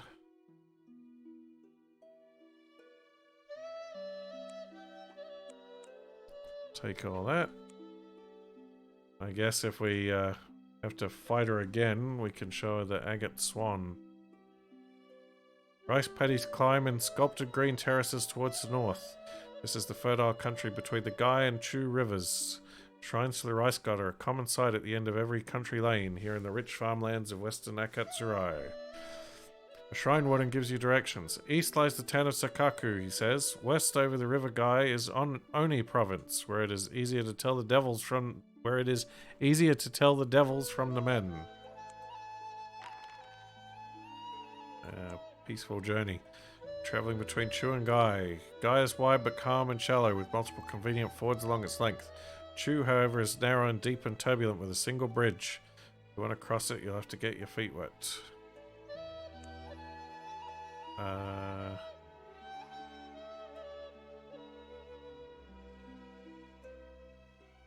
think we want to go check this out, although this town up here looks tempting. Continue inland. The Black Pagoda.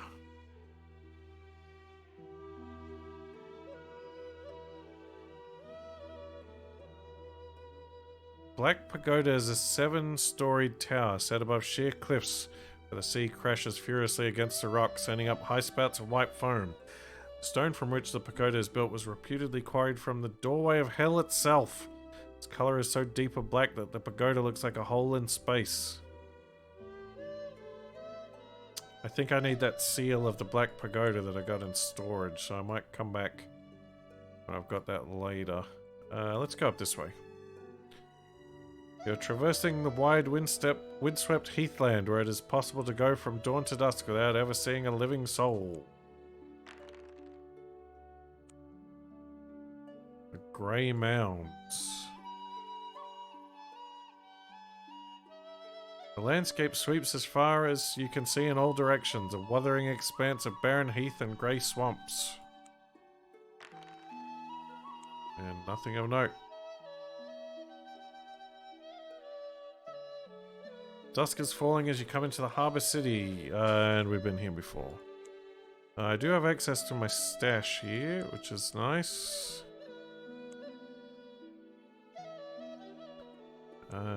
Can we sell some stuff? I could sell the armor. I can sell a katana.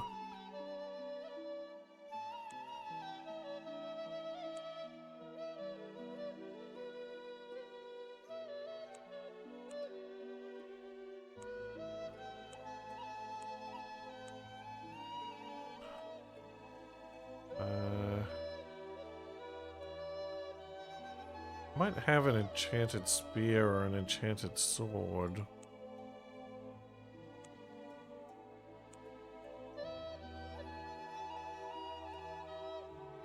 I do not. Oh no, I do have an enchanted sword.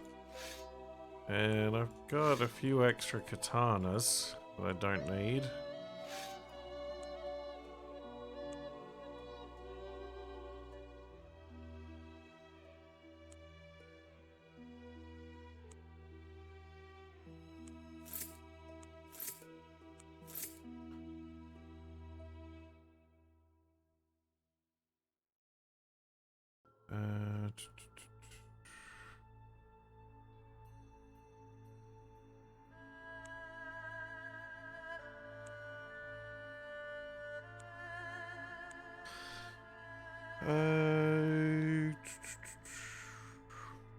Nope, nothing interesting happening there. I could take... Oh, there's a little hut out in the middle of nowhere up there. Let's go check that out. Then we'll come back and check out this town. There's not much traffic on the northern coastal road, but occasionally you pass a group of merchants with their packs or a dignitary being bounced about inside his sedan chair.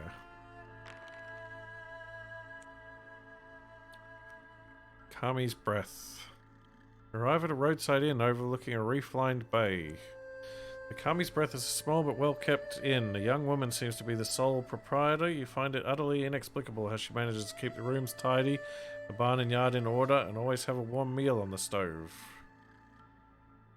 But not much going on. But there, yeah, Seaside Cottage. Not many travellers use the lonely northern coastal road. For company you have the sea breeze and the song of skylarks. And the days pass uneventfully. Crossroads? By the side of the road, a signpost has rotted and fallen in the long grass. You turn it over and read, "The House of the Ugly Women." 3 roads meet at this point, but you cannot be sure which route the signpost originally marked out.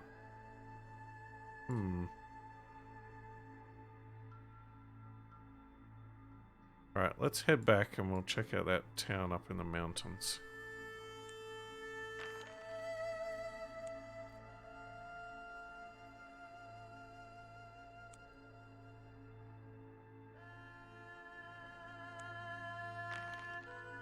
Victim of a mugging.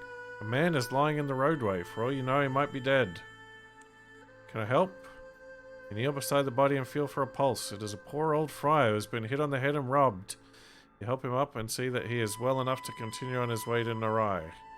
Return, he gives you a luck blessing. Journeying on, as the days pass, you see the full moon rise above the forest of pine and sunlight mingle with the gushing spring waters from the hills. Alright, into the Sugarloaf Hills. This is a picturesque region of Sugarloaf Hills. Translucent clouds and ferns gently ruffled by the wind. Nothing of note. It's not easy for a person to find Gammon Monastery if his mind is rooted in worldly matters. Sanctity and scouting are both the same at the moment, so we may as well... Well, we're a priest now, so we'll do Sanctity. You close your eyes and let your feet guide you. You divest yourself of any intention to search for the holy place, for you know that if it is on your path, you cannot miss it, and if it isn't, you will never find it.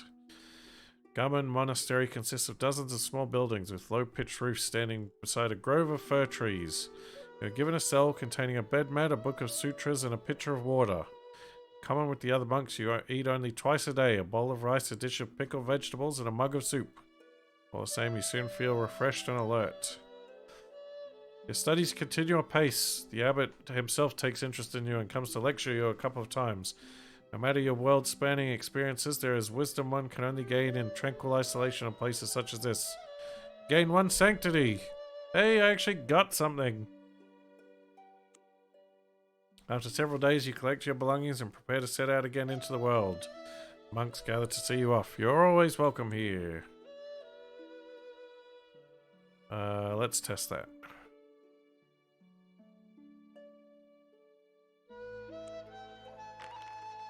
Uh-oh. There's a storm brewing.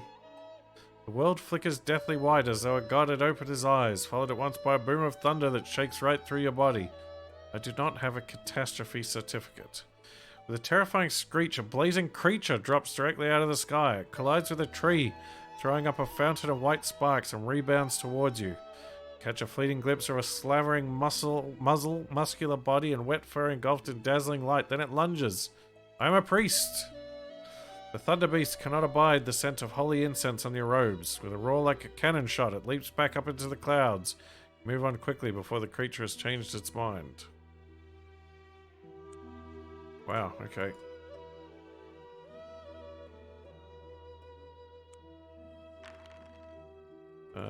Nothing of note. Head to the monastery. I wonder, if I get there via scouting, I wonder if there's a different outcome. Let's give it a try.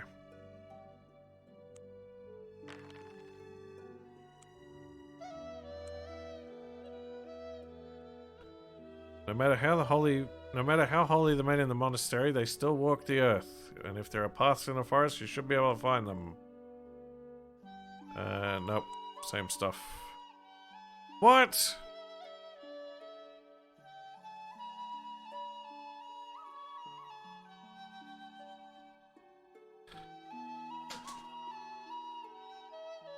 Really?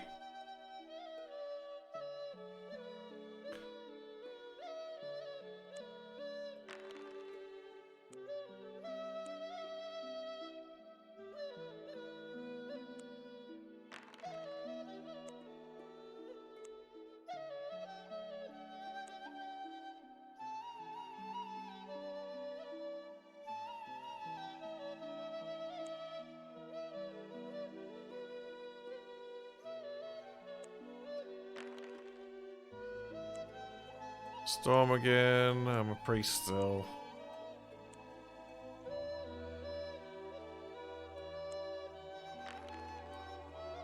Bad omens. The sky becomes overcast. Oh dear. Oh no.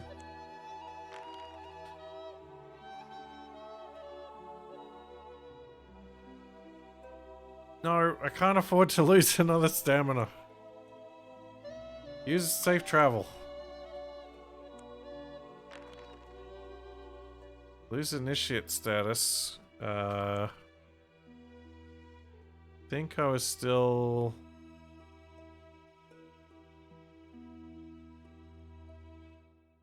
Oh, I guess.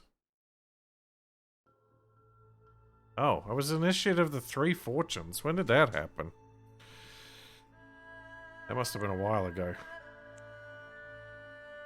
You'll never know what you did to displease, but your divine patron turns away from you. Right, gotta find a new god.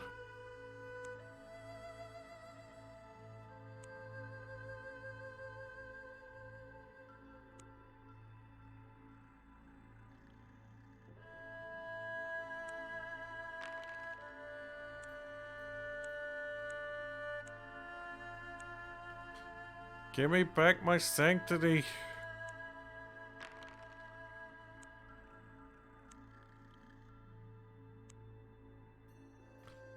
I don't think I'm getting it back.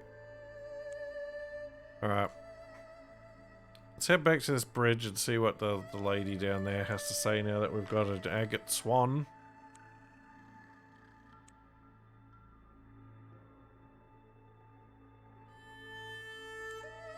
She recognizes the pendant and allows me to pass. Okay. Right, there's a little town in there. This looks very spooky though. I still don't know where I'm meant to find out about dragons.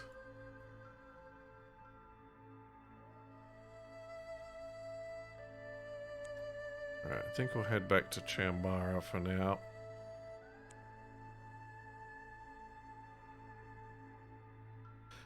Right, and I think on that note, we're just on 4 hours, so we've got some more to explore next time. But I gotta go get some sleep, because I've gotta go to work in the morning. Blech. But I will hopefully see you all again soon. Maybe for some Kerbal Space Program 2 shenanigans over the weekend, or maybe for more something. Maybe Dark Tide, maybe Kerbal on Monday. I guess we'll find out then. And more Icarus with Splitsy on Tuesday. But hopefully I will see you guys then. And I hope you all have a good evening. And let's see who we can raid.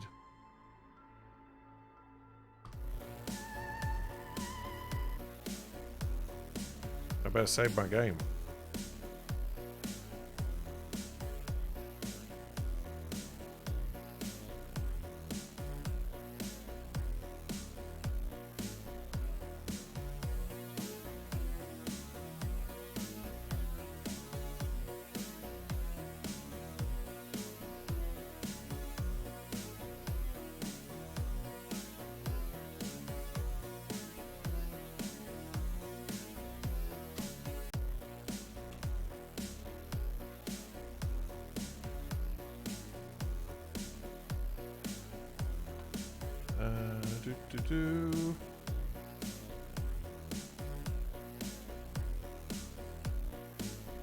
Well, looks like Wasted's playing Atlas.